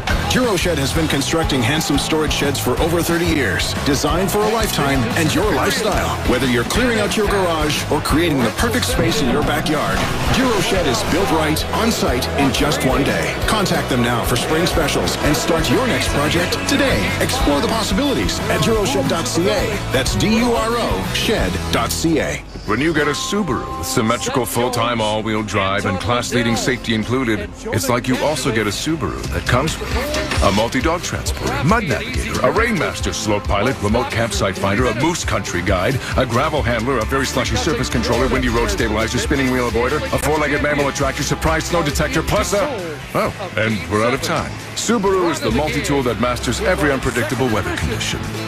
Visit your local Subaru dealer for great lease and finance options.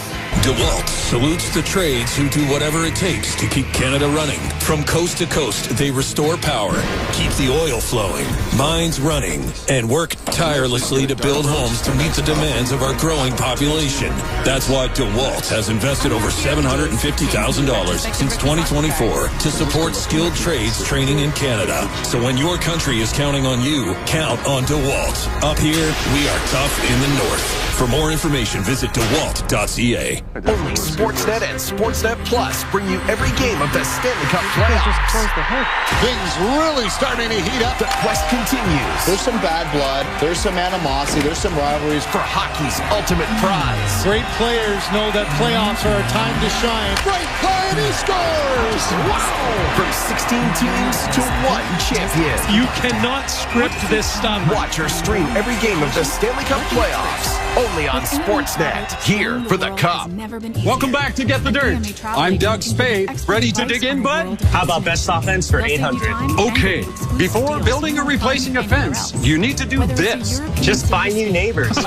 Yikes. I hope they're not watching, but that's incorrect. Daisy? Click before you dig. Correct.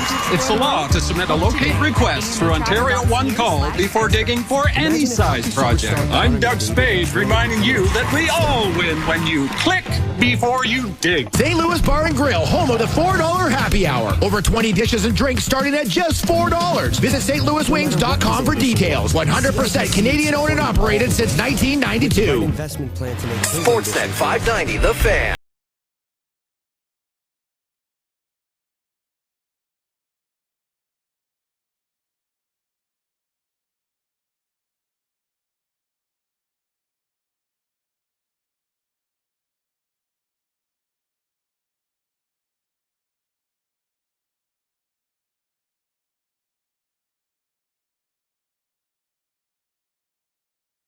Bank Arena tonight. It is bad news for the Maple Leafs.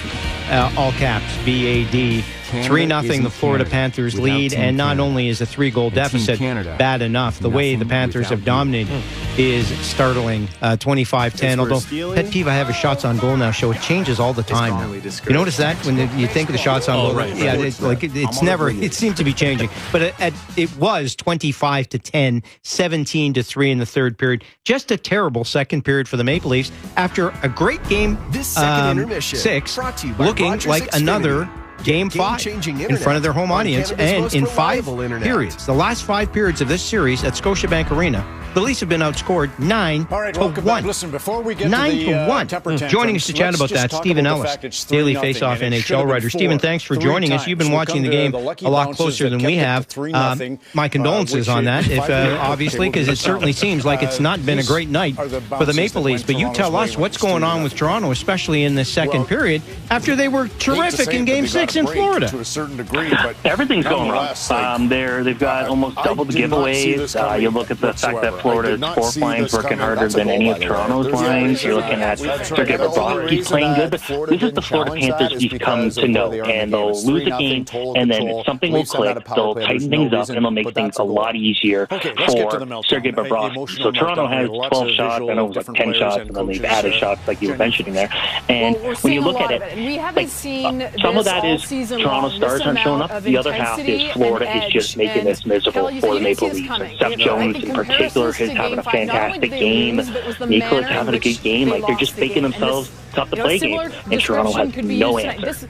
Yeah, it's a tough watch. Like the Leafs are just playing like they think there's going to be a game 8, essentially, Stephen, which is tough because early on, at the very least, and obviously we're not at the building, but early on, the crowd was almost trying to will them into this game, and I'm seeing some people tweet about how it's even the boos that rained down on them at the end of the second period, even that wasn't sustained.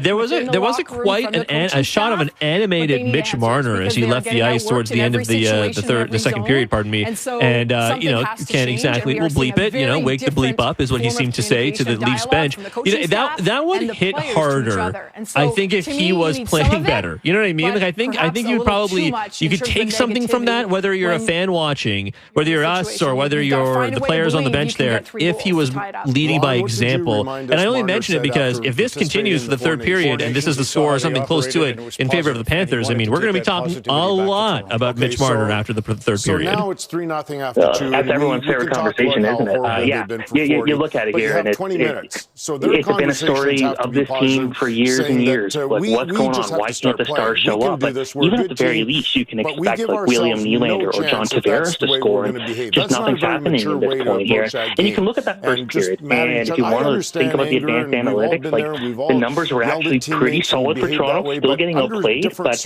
you look at that second period, and it was a complete different story, and Florida was dominating there. And yeah, like in a game. And this could very well be the last period we see of Mitch Marner in Toronto. And, you know, you can look at that any way you want here, but the fact is you need him to show up here. You need this to be like that Four Nations game against Sweden where he scored that goal in overtime. But you also need everyone else to start shooting here, too. Well, and you know, Stephen, it comes down again, and listen, there's a third period to go. I know it looks bleak, and bleak is probably not a strong enough word. Down 3 goals to the Florida Panthers. What are the chances? But you've got to come out, you've got to try. But ultimately, if this does go the way it appears to be going now, and again, regardless of what Marner is yelling at the bench, it's the big guys in shutdown games. 9 years now. The top players on this team in elimination games, if they lose tonight, I believe their record is something like 3-14. In these games, you must win when your season on the line. And the 3, of course, are the 3 series that they've won. And the others, they have lost. And again, the big guys don't produce. So we're going to talk about everything. We'll talk about the injury to Stolars, whether Florida out-coached them, or all the other factors that come into a game that you discuss afterwards. But the guns don't score when it matters. Matthews and Martin. Now, Matthews did in Game 6. I think that's what gave me and a lot of Leaf fans, I'm not a Leaf fan, but Leaf fans, hope in this series. And again, so far tonight, it's not there, Stephen. And like, you just wonder at some point, it no longer becomes a small sample size that the Leafs' best players aren't there when they need them. Would you take this reminds me a lot of those years with the Washington Capitals. And after year, they could just not win. Is Alex Ovechkin the problem? Is Nick Backstrom the problem? John Carlson, you name it. And then they finally actually broke through and won. The issue is, it doesn't matter in these 7-game series. Toronto rarely is the better team. Like, they'll take advantage of some, one bad game from the other team, then lucky a little bit, but they never are the better team in any series. And look at that. He's against Montreal, and that one, because you're not getting anything at this point. I remember the Oilers were in trouble in 1990. It's like, okay, come on, that was the most Toronto Maple Leafs lost. But then they haven't done anything since then, and the same core group is there. And I guess the one question is, if you move on from Marner, if you blow up this core this summer, how do you replace this? How do you get back to a competitive window? Because you're not doing that through the free agent market, and they don't have a ton of trade assets. So yeah, it looks like things are going to be okay, thankfully. Above the eye and getting sticks show up, but they're not. And something's got to change, because you're spending all this money on the same guys and you're still not winning. You're not going to get anywhere. But at the same time, if you lose Marner, where are you going to get that two-way forward? If Matthew Knight signs a offer sheet somewhere, like, how do you replace that? He's the hardest working guy on the team right now. So this is going to be a big offseason if they cannot pull off this third period. And no matter what, whether or not they come back and win or whatever, there's still going to be a lot of criticism for the core 4, and it's well deserved. So of course the players, the core 4, all of them really are going to wear a loss, no question about it. And again, the third period still awaits, 7 minutes and change before we get the third period on Sportsnet and the CBC. But we're also going to be talking about some people who are not players, right? We're going to be talking about Marc Savard. We'll talk about certainly Craig Berube and the job he's done after one season. And I think perhaps more than most, we'll talk about Brendan Shanahan, because Brendan Shanahan, now that you've made not one but 2 GM changes under Shanahan with Lamoriello, and then certainly Kyle Dubas, who made several coaching changes for Babcock to keep now Berube, and like the one constant throughout most of this time has been Brendan Shanahan. And I mean, again, players wear the blame. They're the ones actually on the ice trying to score goals and do all the things they do. But I mean, I do wonder how much of this will be viewed as a referendum on what everyone calls the Shanahan plan, Stephen. Yeah, 100%. It's kind of just like the guys are playing in Detroit, where I know the different roles there. Yeah, but it's certainly long-term plans were. And Detroit, obviously, it hasn't. Toronto, it hasn't either. So you look at it, and how much of the blame is it really on the president of the team? That's a great question. But the fact is that he's kind of been the one constant through all these struggles. And yeah, it's when you look at the teams that win Stanley Cups, they have these core groups of players that win. And that's why, at least personally, I always feel the talk about blowing up the core is a tough thing to do, because teams like Tampa, when they're winning, it was Kucherov and Stamkos and Hedman and Point, and even of Florida with all the guys they have. Like, these teams have really good core groups. And when you start blowing that up, you're going to spend a lot of time trying to make up for that. So Vancouver's about to find that out very quickly here. And with Toronto, that's going to be a tough one to go through. But at the same time, maybe you need to just have a fresh voice. I don't know who you would place and put as the president of the team, but you got to have someone that will change it up, make things different. Because these are good players. Like Mitch Marner is a good two-way player at his best. Austin Matthews has actually been a decent two-way player, but in the end, they're not producing when it matters.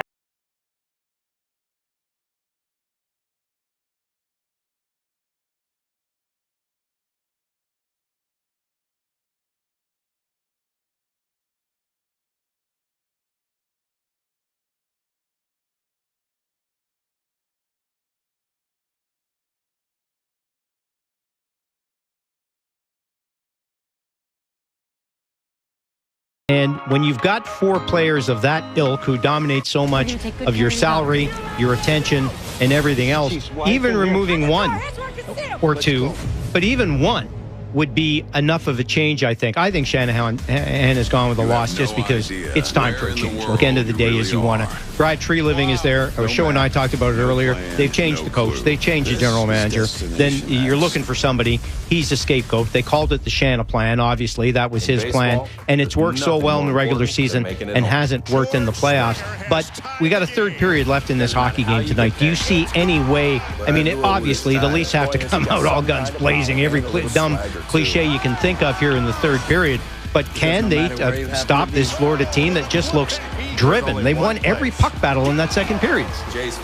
No, I don't think so. Look at it. The fourth line for Florida has been so good tonight. Would it be Gadjevich or AJ Greer, those guys? And, Anton Lindell has been what I think the Leafs would love Max Domi to be, just this good support center who can do so much. And that's the thing, you look at Toronto, it's like Florida. Florida's biggest players aren't performing right now. Brad Marchand's having a quiet night. Kachuk is not shooting, guys like that. But those other players in the team are stepping up. Toronto isn't getting that right now. Like, this is the perfect time for Bobby McMahon to have the game of his life, or get Max Pacioretty to pull off another goal. For me, the depth is as important as star players, and the depth's getting outplayed basically by everyone on Florida. So you look at that, and I don't see how they catch up here.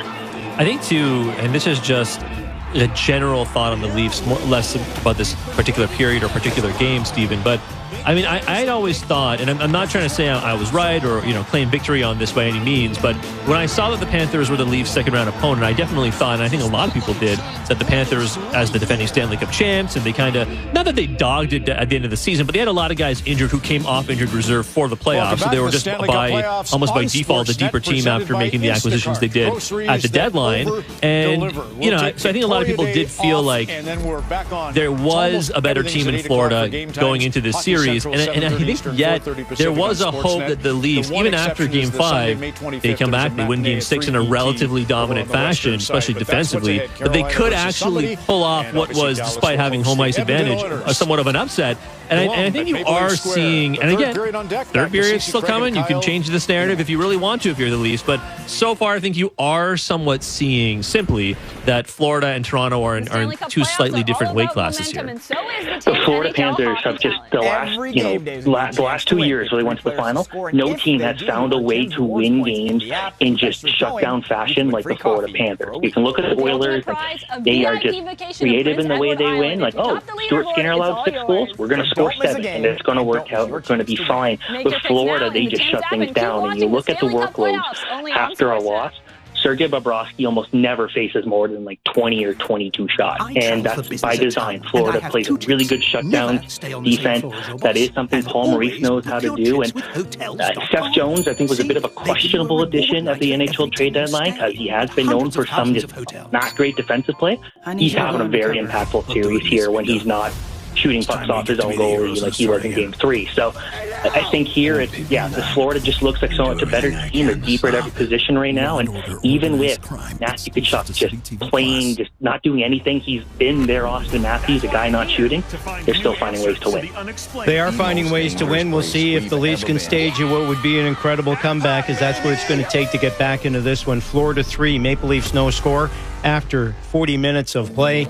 Third period coming up. Stephen Ellis, Daily Face-Off NHL writer, joining us to chat about it. Stephen, enjoy the third period. We appreciate your time. Thanks so much. Enjoy this, Leafs Nation. Yeah, thank you, Stephen. It's going to be tough to enjoy. Sounds so ominous. My goodness. Enjoy this, Leafs Nation. I like that. Actually, maybe we'll use that as a promo clip. That's actually pretty good. Ozone time after 40 minutes of play. Florida, 21 minutes, 42 seconds. Leafs, 10 minutes, 42 seconds. That's ridiculous. That is absolutely ridiculous. I just looked up the odds, Raj. If you're a betting person, and I like to sprinkle some things from time to time. If you believe in the Leafs making a comeback, they are plus 7,000 to come back and win this game. Let's bet $5. 24/7. I can think of better ways to spend $5. Honestly, well, that's why the odds are there. And now the shot at the bench. Mitch Marner continuing to yap it up along with Austin Matthews as they sniff some whatever it is they sniff at the bench to get them going there. That's going to be the talking point if the Leafs do not come back. Is that explosion by Marner? Text line is 590-590. Now again, as soon as the game ends, we will be right back with you because JD and Sam will have the Leafs post-game Leafs talk right after the game. Then Show and I will also take your phone calls and texts as the third period's underway. A couple of quick texts. May as well get them in here. Let's do it. Paul in Brampton says, another horrific effort from the Leafs. The team needs to be dismantled completely. Please strip that overpaid bum of the C. That's Paul in Brampton referring to Austin Matthews. A complete dismantled completely. So what? 5-year rebuild and try to get the first round pick? That's not going to happen. It doesn't need to happen. And again, even if they don't come back in the third period, I still think this team has a nucleus. But yeah, something has to change. I will say this, Roger. I mean, we have this conversation about Vladdy a lot when it comes to, well, you know what? He's not the captain, but he is, because there are no captains, but he is a $500 million man. He's getting paid a lot of money. You have like the president of the largest corporation in the country coming out and saying, this is our guy. Like those kinds of events carry, whether it's fair or not, larger expectations, right? So when you only go 1 for 3 with 2 walks at the plate, quote unquote, only in a chance to tie or win the game at the end of the game, and you don't come through, you're gonna deserve, I think, and garner the brunt of a lot of criticism. And I think it's the same with the Matthews, right? They made such a show of effectively stripping John Tavares of the C and giving the C to Matthews. And again, I know captaincies in sports don't always mean you give it to the best player, but I do think that has been often, not always, but often, a flaw with giving the C to your quote-unquote best player, because if he then does not perform like he does, usually in the manner that basically led you to this point, to him getting the C, it's going to earn you a lot of criticism. And I'm not saying, to Paul's point, I think it was, I'm not saying it's undue criticism by any means, but I do think when you wear the C, you are held to a higher standard. And Matthews says, for a lot of people, not met that standard. Well, as you should be. And again, Marner's the same. It's those are the guys. Marner's the 100-point man. Matthews is a 69-goal scorer in the National Hockey League. And they make a lot of money, too. And they make a lot of money, and they don't score in elimination games. And with 18:39 to go in the third period, they're not scoring tonight in this elimination game. That is fair criticism, but a complete dismantling just goes a little too far. I think there's going to be a lot of angst and anger, but that's not going to happen. I do see a point. This is from our pal Ben Ennis. And again, this could change because the game's not over. But if the score holds and there are no Toronto points to be had, then it means Mitch Marner, who just yelled at the bench to wake the bleep up, has 1 point in the final 4 games of this series. So even just 1 point tonight would mean he had 2 points in the final 4 games of the series. So you need more from all of your big guys. Well, and that's one of the things. I mean, credit for him for showing he cares and trying to get the team going, but maybe somebody should be yelling at him too. Derek in Sudbury says, Roger, we talked about this year after year. They blew a 3-1 lead over the Habs in the bubble, and you said they will never get a better chance. 4 forwards and half the cap. July is now the time to allocate cap dollars to build a playoff team.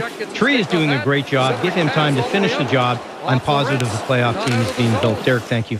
A more, I think, rational thing than tearing a team up, and that's a fair enough. And the Leafs are on the board at Scotiabank Arena. So let's not write the obituary just yet. They have scored at 2:07 of the third period, and maybe we still have a game left here tonight. That's Derek in Sudbury. It's the hope that kills with you. That Raj. comment. It's yes, but it's at least it's not lying down, quitting. Show this one thing this team does not do. They do not roll over, but. We'll see. Brian in Toronto and says almost at the end of the second period when he wrote this, not sure why I'm going to watch this game to the final horn. This game 7 is an absolute tire fire. Riley continues to show he's horrible defensively. He gets caught pinching often. Time for him to move on. Marner, JT, break up the core 4. Definition of insanity is bringing them back. New blood in terms of 1 or 2 blue liners. Lock up Nyes. bring on Cowan, although I think he's more likely destined for the Marlies. On the plus side, the Leafs are strong in net, and they are cheap goalie, salary-wise. The ones who should be most concerned are the Jays, now the only game in town, and they've got huge issues. P.S. Shanahan plan is over. I think that's going to be the number one consensus, unless the Leafs can come all the way back in this game, is that Brendan Shanahan's time is likely up. But they do have an early goal, Domi with it, early in the period. Not a good goal by Bobrovsky. Went right through the 5-hole from what I saw here. And we'll see if they can work their way back. But yes, there's going to be a lot of angst if they cannot complete this comeback. But then that actually, too, is almost kind of like a 2-on-none when you've got a 3-0 lead, or a 2-on-1 at the very least. So the Leaf bench is excited, and Mark Savard pointing the finger. That's one. You can see him. That's one. And so there's no quit. That's one thing we can say about them. Yep, here we go. Absolutely. I hope for...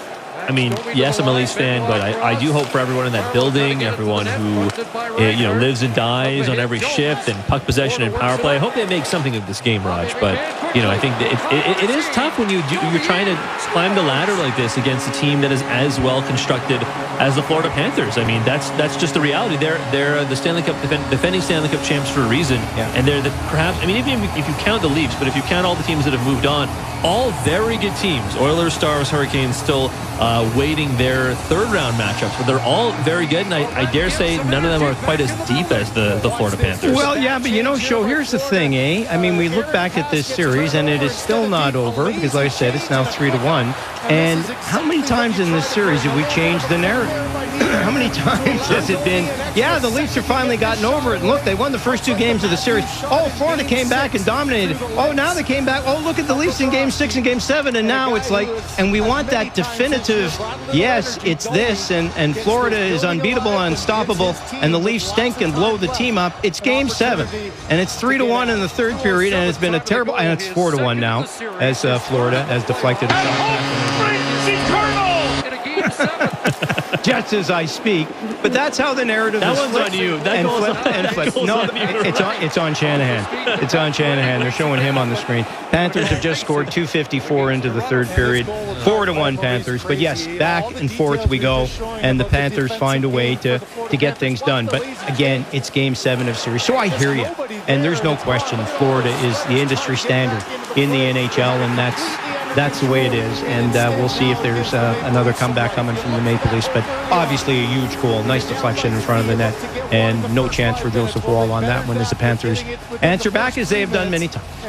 I also feel like, and I don't think a lot of people will be like this should they go on to lose this game, Raj, but I'm not sure a lot of ire should be directed towards Joseph Woll necessarily, if that's fair, because I think given the situation he was put in this series, I'm willing to give him a little bit of a pass. I think it's the guys who are not scoring goals. Oh, I don't blame Joseph Woll one iota. I don't blame one iota for goaltending. Goaltending didn't cost them the series. Matthews and Marner not scoring in shutdown games cost them the series if they don't come back. The same song, narrative, story. That's the one consistent. Look at the elimination game record, point-wise, of Marner and Matthews compared to their regular season. That's the difference. Roger, you know how whenever we have these chats during the regular season, like early in the year, and we're getting ready for the season to begin, and we're talking about their chances, oh, well, it matters what they do in Game 83 onwards and so on. And I think, and Derek and Sudbury alluded to it, but I think I've heard you say, you know what, they're 3-1 over Montreal, they're goal scoring against the Bruins when Pasternak scored and Marner doesn't, and you'll get shut out by Columbus. I can go on and on. Yeah, exactly. And I feel like if this holds, you're going to have to add Game 7 against the Panthers in the second round to that list. Yes, this would be another example of it. Yeah, another painful Game 7 loss where the big guns don't score. But it was not goaltending. It was not goaltending. It is not team toughness. It is the big guns not scoring. And that's the irony. Is irony the right word? It probably is. The epitaph of Marner being the guy yelling. Like, that's kind of cute, isn't it?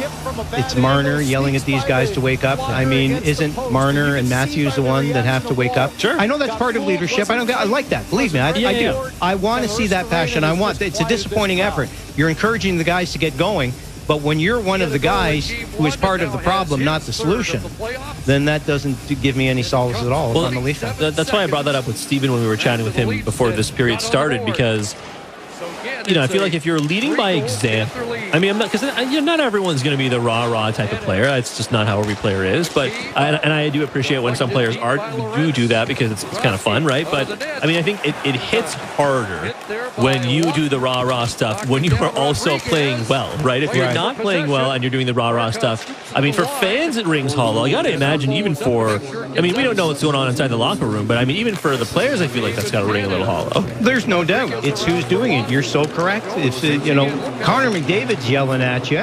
The greatest player in the world, and he's better in the playoffs than he is in the regular season.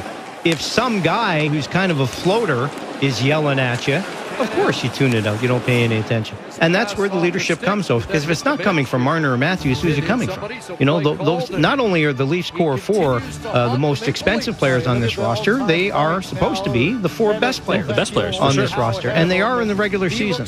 They're not in, and I'm not going to say the whole playoff, they are not in elimination games for whatever reason. And again, in Game 7, we're seeing it. They were in Game 6. Matthews got the big goal. The scoreless tie.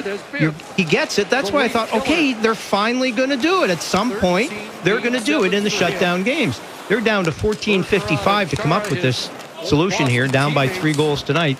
And that's the discouraging thing, Show, and that's going to lead in. I know we'll get to it, and there's still time to go in this game, but after Leaf Talk is done with JD and Sam, you and I in the audience will be discussing what comes next for this team if they again don't get it done in a Game 7. I mean, Game 7 last year to Boston, Game 7 again this year to Florida, granted in the second round, but boy, that's frustrating. It's the same old story, and it's the same old culprits. It's the big guys not scoring. They have 14 and a half minutes or so to get back into this, but I mean, if they don't, I think you'll be sharpening your Mitch Marner takes, you'll be sharpening your Austin Matthews captaincy takes, you'll be sharpening your what happens with John Tavares takes. I mean, because we talked about this before the game even started, just how this game was going to be viewed as a referendum, certainly on the core four. William Nylander has not played great tonight, but he has played great over the course of the whole playoffs, so I kind of wonder how much he'll be exempted from that, but everyone's going to wear it if they lose tonight.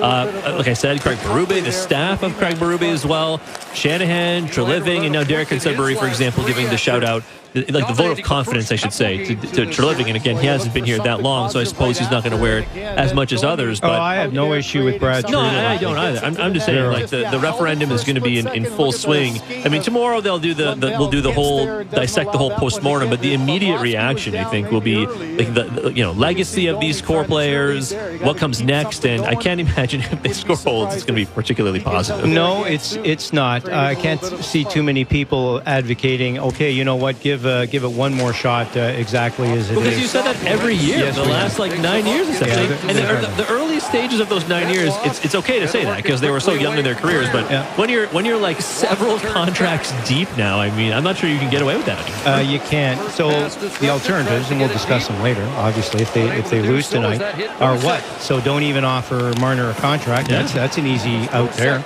I mean, that one you can control. You can just say we're going to pass. We're going to let you go, and we're going to take that $13-14 million that you wanted and spread that around and get some other players. You can go to John Tavares and decide whether you want to keep him or not, but you can certainly now, probably even more so, dictate the price on that. So it's a team that is still a 100-point team that has a very good NHL roster, has now won 3 playoff series during this time. Not nearly enough, but has started to go in the right direction. They have a coach who's established a good system. They have some depth. They have Easton Cowan, younger players. They didn't trade away a lot of prospects or a massive amount of draft picks to get to this stage of development. So there's things you can do. And I said earlier, it's not blowing it up. It's just wondering, like, how different is this team without Marner, but with 2 $7 million players? Sure. You like them then? You think that's enough? Or do you think it's a case, is it deep-seated in the room that they're never going to be able to do it with these guys and you got to go even deeper than that? That's a question that only they can answer, and maybe they can answer because it's a hard one for anyone to answer definitively. Right. But those are the decisions that are coming in the offseason. Do you believe in the idea, Raj, of like someone, especially an athlete, having, I mean, I certainly hope only athletes, but having the killer instinct? Do you believe in that? Yes. Like, do you believe in that idea of some have it and some don't? It's not so much killer instinct. I believe there are guys that thrive in pressure situations and other guys that struggle in pressure. Yes, and that's not a belief, that's a fact. Right. I think that's obvious. The moment is not for everybody. Some people, some athletes are very, very good players and do. The flip side of the positivity of that, look at the top point getters in the history of the NHL playoffs all time, and it's guys like Gretzky, and, you know, the usual suspects, Lemieux, all those guys. And in the middle there, I think he's still 8th or 9th after all these years, is Claude Lemieux. Okay. And he stands out like a sore thumb because everybody else is in the Hall of Fame. And right in the middle of that is Claude Lemieux. Now, people might not remember him because it was a few years since he's played. But he was a tough, nasty guy, got a pile of points. And he played for Montreal, Colorado, and he played for a lot of championship teams, and he played in a lot of playoff games. But look up, Sean, the NHL's all-time playoff point leaders. You read them down, and you don't have to go too far down to see Claude Lemieux sticking out like a sore thumb. Why? Well, he was on good teams and played a lot of playoff games, but so did a lot of players, and he loved it. He lived for that time. Matthews and Marner just don't. I'm sorry they don't. Matthews is a great player, and I love Austin Matthews, and he's a terrific star in the NHL, and he may one day be the all-time regular season goal-scoring king, but he sure ain't going to be the playoff We're talking about playoff points. Correct. Right. Yeah, so I think if you have to go all the way to... So to your point, he is number 27th now, but I will say, if you look at this list of players, they have like the little stars of who is and is not the Hall of Fame. Right. The only players on this list who are not in the Hall of Fame that are ahead of Claude Lemieux are Jaromir Jagr, who will be in the Hall of Fame. Yes, he will. Sidney Crosby, who will be in the Hall of Fame. Yes. Evgeny Malkin, who will be in the Hall of Fame. Yes. And Nikita Kucherov, who will be in the Hall of Fame. Right. So there you go. The only, he slipped to 27th, I guess. But Those guys your point is valid. And then even do it by goals. If you flip the stat sheet to goals, I believe he's even higher. But point is, there was a guy that lived for it. And those players you mentioned, you're talking about all-world players. He's 9th for goal. Okay, thank you. There you go. Thank you. 9th all-time playoff goals, Claude Lemieux. You do a trivia question, nobody's getting that. Well, you will now, because you just heard it. Nobody is getting that answer. Who in the top 10? Read the top 10 goal scorers in the playoffs quickly. Run the names. Of goals? Yes. So Wayne Gretzky, Messier, Curie, Hull, Anderson, Bossy, Joe Sakic, Maurice Richard, Claude Lemieux, Jean Beliveau, Jaromir Jagr, and then you go down. Claude Lemieux is number 9, but you keep going. Ovechkin, Mario Lemieux, Pavelski, there you go. There you are. Some guys like it. So to answer your question, the guys that thrive in the moment or whatever, some guys do, some guys don't. He was a guy who was better, much better, much better in the play. He was a good player, but he was not an all-world player. Sure. But in the crunch time he was, and the Leaf guys aren't. They've got 11 minutes and 20 seconds to change that narrative and change how this post-game show is going to go, because Florida is leading 4-1. Leafs have been a little better in the third. They did get 1 goal. They gave 1 back. It's still a 3-goal Florida lead. Post-game coverage is coming up. Sam and JD have Leafs Talk show, and I have a post-game show. We'll take your calls and text as well as you continue to listen to Sportsnet tonight. More to come. Roger Lajoie, Show Ali on Sportsnet 590 The Fan and the Sportsnet Radio Network. Golfballs.com is now serving you in Canada. Personalize your favorite ball with a variety of custom options or add your company logo to balls from the very best brands in golf. Buy now and use promo code PRINTED for free text personalization only at golfballs.com. Discover more value this long weekend at Loblaws. Get family-sized strip loin steak for just $8.88 a pound. Offer ends May 18th. Shop in-store or online. Conditions apply. See flyer for details. Loblaws, proudly Canadian since 1919. Big changes are coming to Alberta's auto insurance. Exciting, right? No? Totally confused? Time to talk to an insurance broker. They compare options, find the best coverage, and actually explain things. No stress, no guessing. Just the right coverage, tailored to you.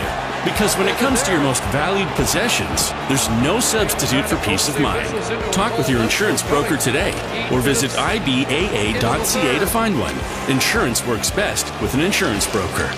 Before planting a small tree, you need to do this. Click before you dig. That's correct. Select to submit a locate request through Ontario One Call before digging for any size project. We all win when you click before you dig.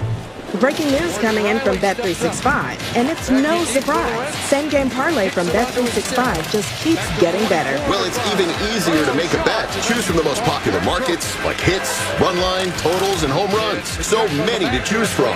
Download the app, start building your bet, and see why. It's never ordinary at Bet365. Must be 19 or older. Ontario only. Please play responsibly. If you or someone you know has concerns about gambling, visit connectsontario.ca. When you get a Subaru with symmetrical full-time all-wheel drive and class-leading safety included, it's like you also get a Subaru that comes with your very own golf club hose, stadium parking navigator, a basketball team transporter, a remote cottage spot, a beaver spot, a coach home, bear country guide, a family road trip carrier, a muddy road controller, extreme wind stabilizer, plus up. And we're out of time. Subaru is the multi-tool that masters every unpredictable weather condition. Visit your local Subaru dealer for great lease and finance options. At Newboro, we develop unique plans so people can unlock the equity in their home. Unique? Like this one. It's called the Aaron and Catherine Plan. Aaron was in the middle of selling his small business and wanted to pay off some debt. Truth is, big banks are not too keen on small business. So we developed a plan that was the perfect fit. Because as we see it, you're anything but small. Reach out today. We'll work side by side to unlock the equity in your home. Use your home to get a loan with Newboro. License 13115. Hey, it's Gene Principe. Boys across our community are waiting for mentors, and BGC Big Brothers Big Sisters of Edmonton and area is on a mission to find 100 men in 100 days to step up. Changing a life is easier than you think. Imagine tossing a football, playing a video game, or just hanging out with someone who thinks you're awesome just for being you. Be one of the 100 and change 2 lives for the better, theirs and yours. Apply today at bgcbigs.ca/100men. Sometimes I feel a bit helpless with the state of the world, and it feels really hard to make an impact on people's lives. I donate because it makes me feel better to know that I can actually do something today to help people. Donating blood helps me feel like I'm making a difference in the world. Canadian Blood Services.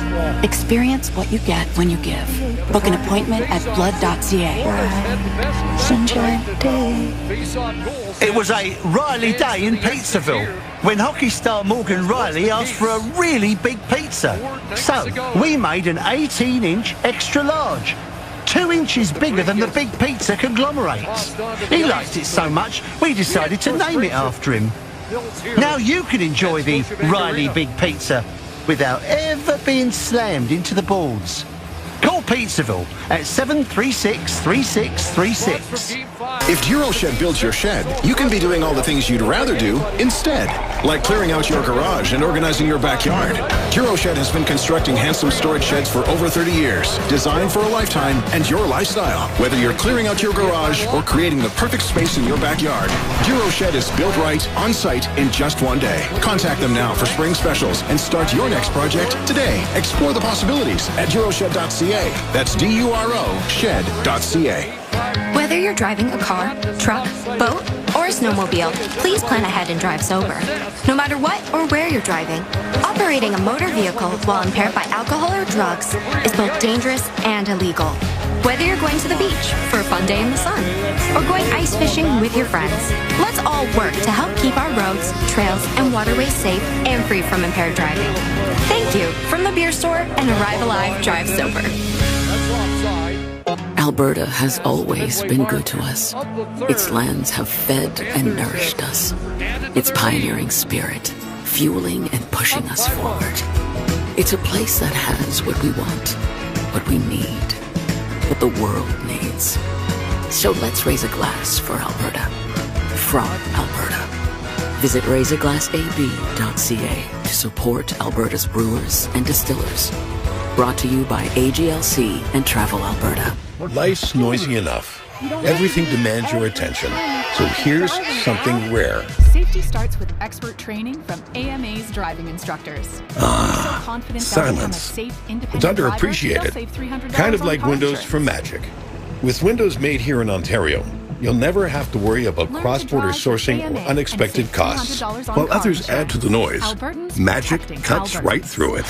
Find out more at magicwindow.ca. St. Louis Bar and Grill, home of the $4 happy hour. Over 20 dishes and drinks starting at just $4. Visit stlouiswings.com for details. 100% Canadian owned and operated since 1992. CJCL Toronto. You're listening to Sportsnet Tonight on the Sportsnet Radio Network.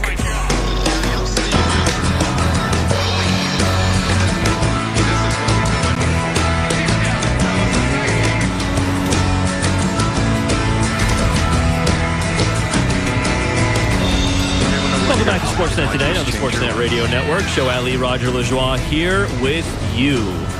We are here until the conclusion of Leafs-Panthers Game 7. And, Raj, let me tell you, that end of that game can't come soon enough. The Leafs, you said it earlier, they were down 4-1. Well, in the break, the Panthers scored again. It is now 5-1. Panthers with about 9 minutes to go in the third period, which, of course, I suppose if you really want to, you can watch on Sportsnet. Incredibly disappointing. There is no question about it. We've got extensive post-game coverage coming up.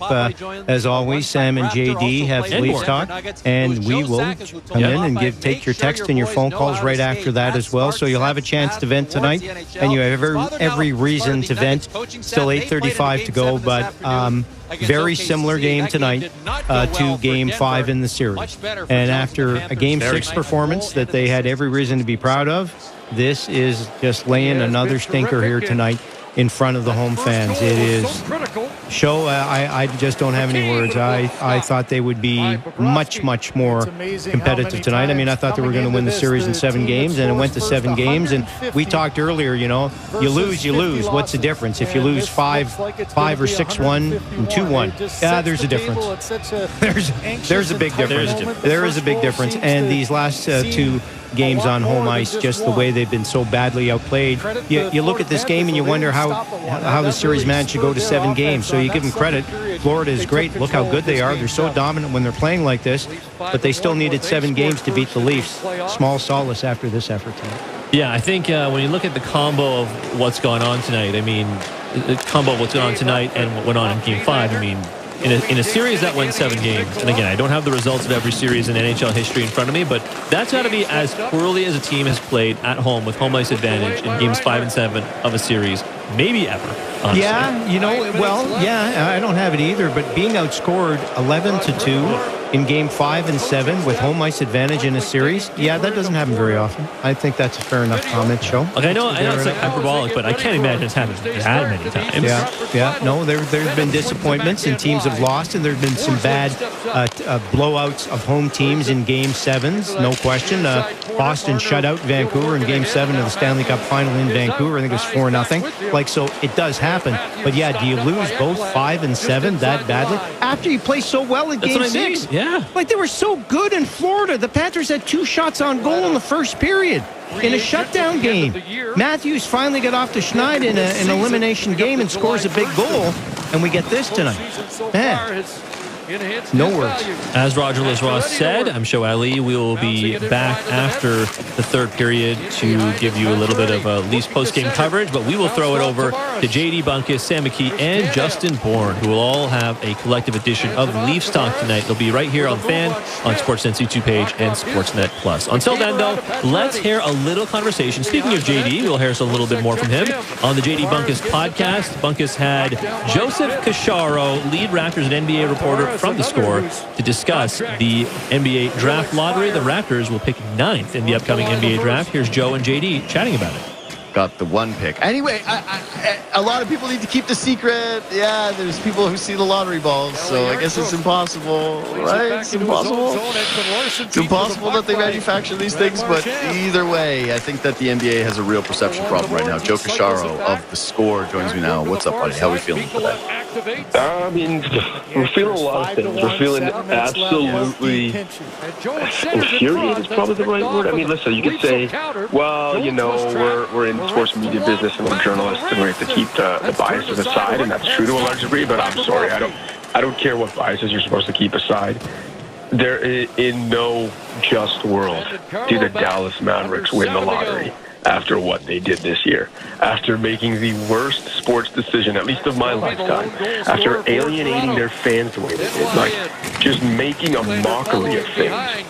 being run by the most incompetent man I've ever seen in a front office role based on the things he has said since making said worst sports decision of my life. And then they win the #1 pick. So 3 months after sending one generational star packing in a horrible trade, they just get another one. It's just, there's no justice in this world. And then to boot, for those of us in Toronto who either cheer for the Raptors, want the Raptors to be relevant for professional purposes, whatever the case may be, they fall back 2 spots tonight. It's just, I wrote about it late last night. People can read the feature on the app. It's no one's fault the way it went, but there's just no sugarcoating how much of a gut punch this was for Toronto. Yeah, that's exactly right. This was a gut punch. I had phone calls with friends, and every single one of them that is, again, a die-hard Raptors fan that talked to me on the phone last night, it was just, they kept doing the same thing. 9? Yeah. 9? Luka is rigged, just angry. And so I'm with you. All those feelings, I had the same feelings. No one thinks that the Mavericks deserve it. That's even like, again, they make the Luka trade, they make the Grimes trade, and they're like completely unapologetic about the Grimes trade too, in a very strange way where it's a disaster. And Nico is there where he won't allow media to bring in video or whatever the weirdness that it was. He's like, oh, this is going to be in a closed-door meeting with just me. And you're going, God, this is ugly, ugly, ugly, ugly, ugly stuff. But here's my thought today that I wanted to bounce off you. So let's say the NBA isn't rigged, because it's likely not, right? Let's say it's not, because it's likely not. Does it matter? Like, does it matter? Because this isn't working. What they're doing right now is not working. And all I could think last night, as I'm watching these games and I'm sitting there on social media, and I know I can be a little too online at times. I try to break away from it. I know the For You page is designed to aggravate you, and so the things that go in. Yeah, you gotta get away from the For You page. Have to get away from it. That being said, I've been getting a lot of robbers getting shot, failed attempts, and failed robbery attempts, and I'm like, yeah, let's feed me more of this. There's some good stuff on For You, but it's also designed to make you mad. But I think that the general feeling of a basketball fan right now, right, there was a lot of problems with the league coming out of the All-Star game. We were doing these big debates on the state of the league and where it's going in terms of stylistic play and the salary cap and blah, blah, blah. The care, the effort level, load management. It said all these different issues. And to me, it felt like last night with the lottery, it was this cherry on top of the crap Sunday that has been this NBA season for the most part. Playoffs have been good, but for the most part, this was not a good season for the NBA. And I thought, even if it's not rigged, don't they have to evaluate another way to change the draft? Because this is not working. What happened last night was not good for the league. Of becoming a woodworker instead. I think it's a tough situation because, one, I think, there's a lot of angry people today. But two, the NBA would say, well, this is exactly why, the system is designed the way it was, because, 6 years ago, everyone was complaining that tanking had gotten out of control and the lottery was too weighted towards the worst teams. I think the worst team had won it 3 years in a row at that point. And then so they flattened the odds and they added an extra team that actually gets drawn by the lottery. So the top 4 picks are now. And since they've done that, the worst team is 0 for 7. And in the last 3 years in a row, the worst team has fallen the maximum of 4 spots to get the 5th pick.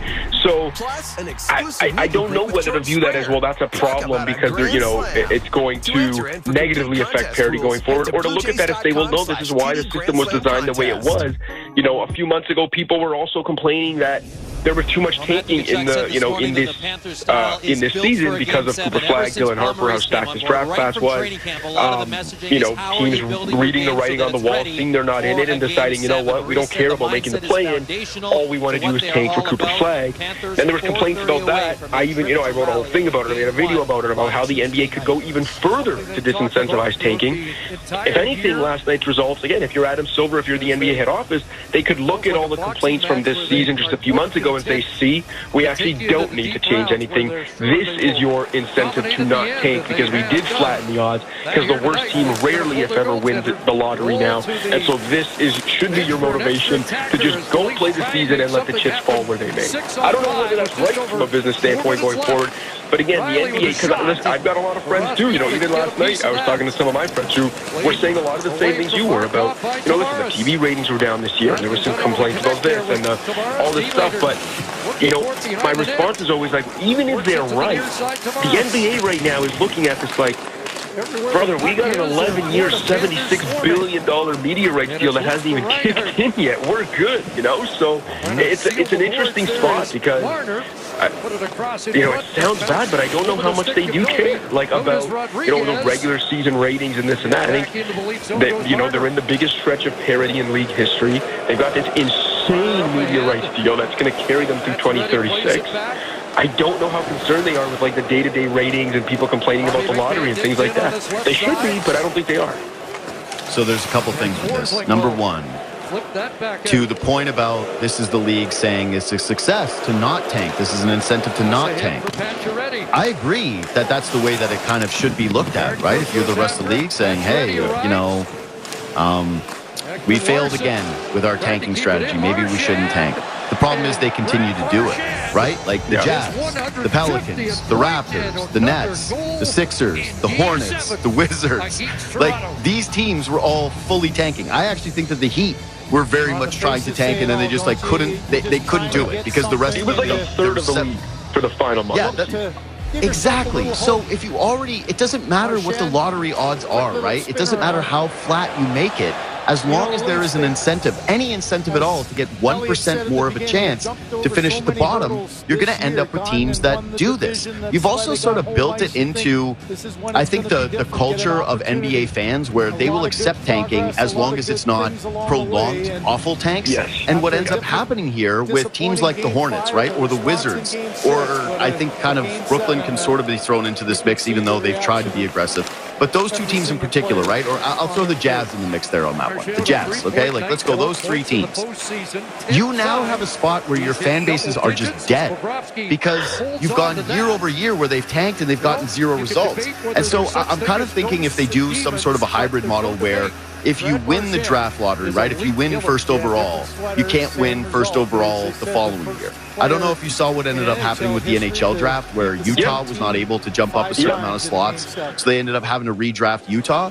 To me, the part of this that needs to be a little creative is, hey, if you won the first overall pick, can you win it in consecutive drafts? Or if you win 2 first overall picks, can you do it in X amount of drafts? Some kind of way to weight the percentages so that you de-incentivize teams from doing this year over year over year, but also avoid the situation where a team like the Mavericks can make that kind of a move that is supposed to be franchise crippling, and then immediately they get bailed out, and the perception of your fan base is rigged. Because that's the big issue to me. You're right about the stuff when it comes to the rights deal and the money that they're making. But if you have a product where people are questioning whether it's on the up and up, that is only going to fester and become more of an issue as we move forward here.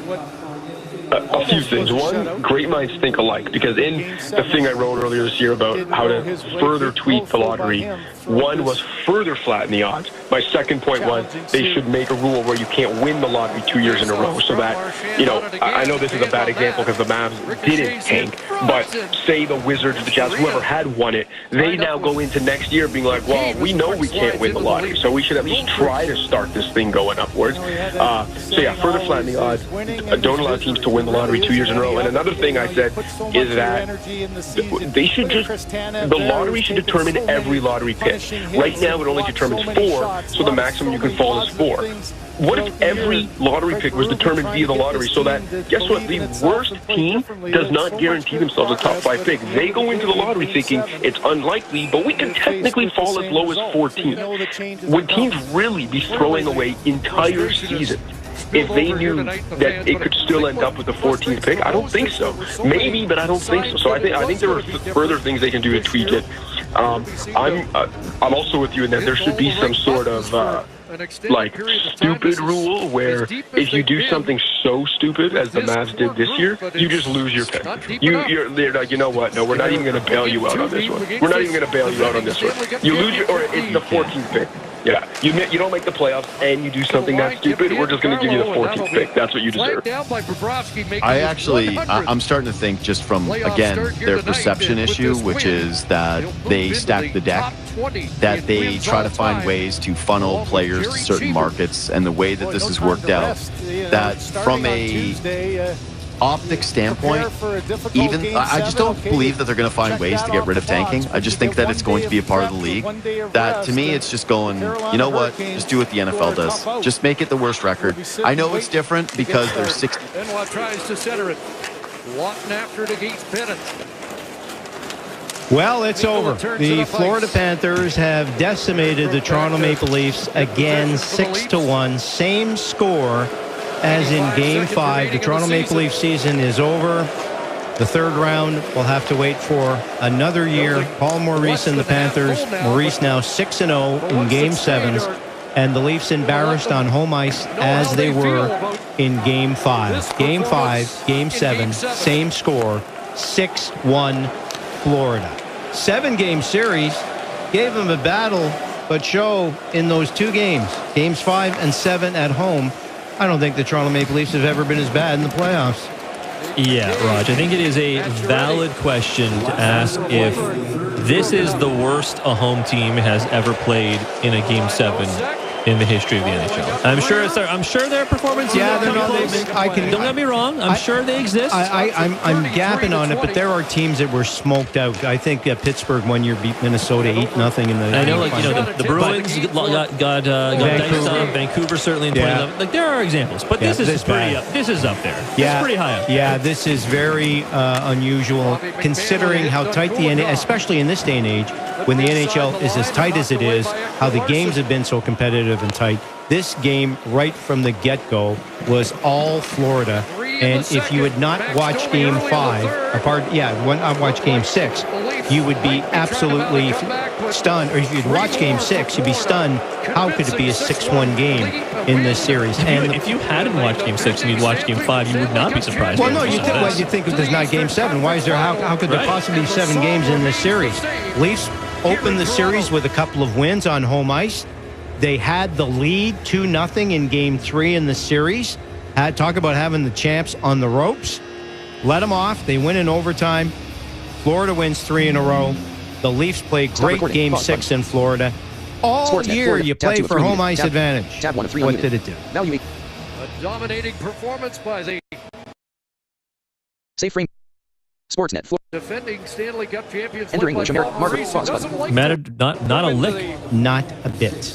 Not a bit. You can even make the argument it might have been better if the Leafs had given Florida home ice advantage in this one. An incredibly Value disappointing time for the Maple Leafs. Here's the agenda, folks. In just a few moments, we will go to Leafs Talk with JD Bunkis, Sam McKee, and Jason Bourne. When that Sportsnet, Florida, tab 2 of 2 muted. Tab 2 of 2 unmuted. 0% browser essentials button. Enter English. Margaret Fox button. The Edmonton Oilers. Craig Berube in 19 against the Boston Bruins. But it's Maurice that goes to 6-0 now for his Game 7 record.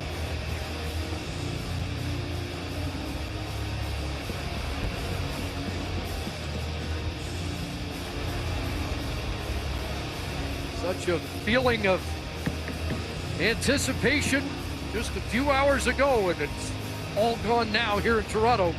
The more things change, the more they have stayed the same. You know, even though it's not a first round handshake, it still doesn't feel any better. It's Maple Leaf team has said got to 7 wins. That's the most this group has done. But the end result and being on the wrong end is a tough one. Interesting. Anthony Stolar's getting a couple of good reacquaintance with some old teammates. Back as the backup tonight, but unavailable for most of this. You're right, 7 wins. That's Florida knows, having won the Cup, they're only halfway there. It's an amazing journey, isn't it? All the work you do, and you know, it's disappointing when you're knocked out now. Same kind of intensity for Florida. You finally get through this second round, and now 2 days later, you're back at trying to get another 8. Millar's taking his time through the line. The rest of the Leafs waiting. They will salute the crowd here, but not many have remained to salute them back. There's the tandem last year, the Stanley Cup, and for Mitch Marner, you look and say, okay, what's next for him too? You know that Leaf fans are going to be waiting and anticipating what moves will be made after this year.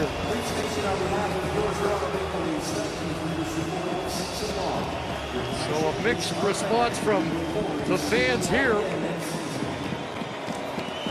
Expectations so much higher than this. As Florida wins 6-1 in Game 7. Here's Rod McLean.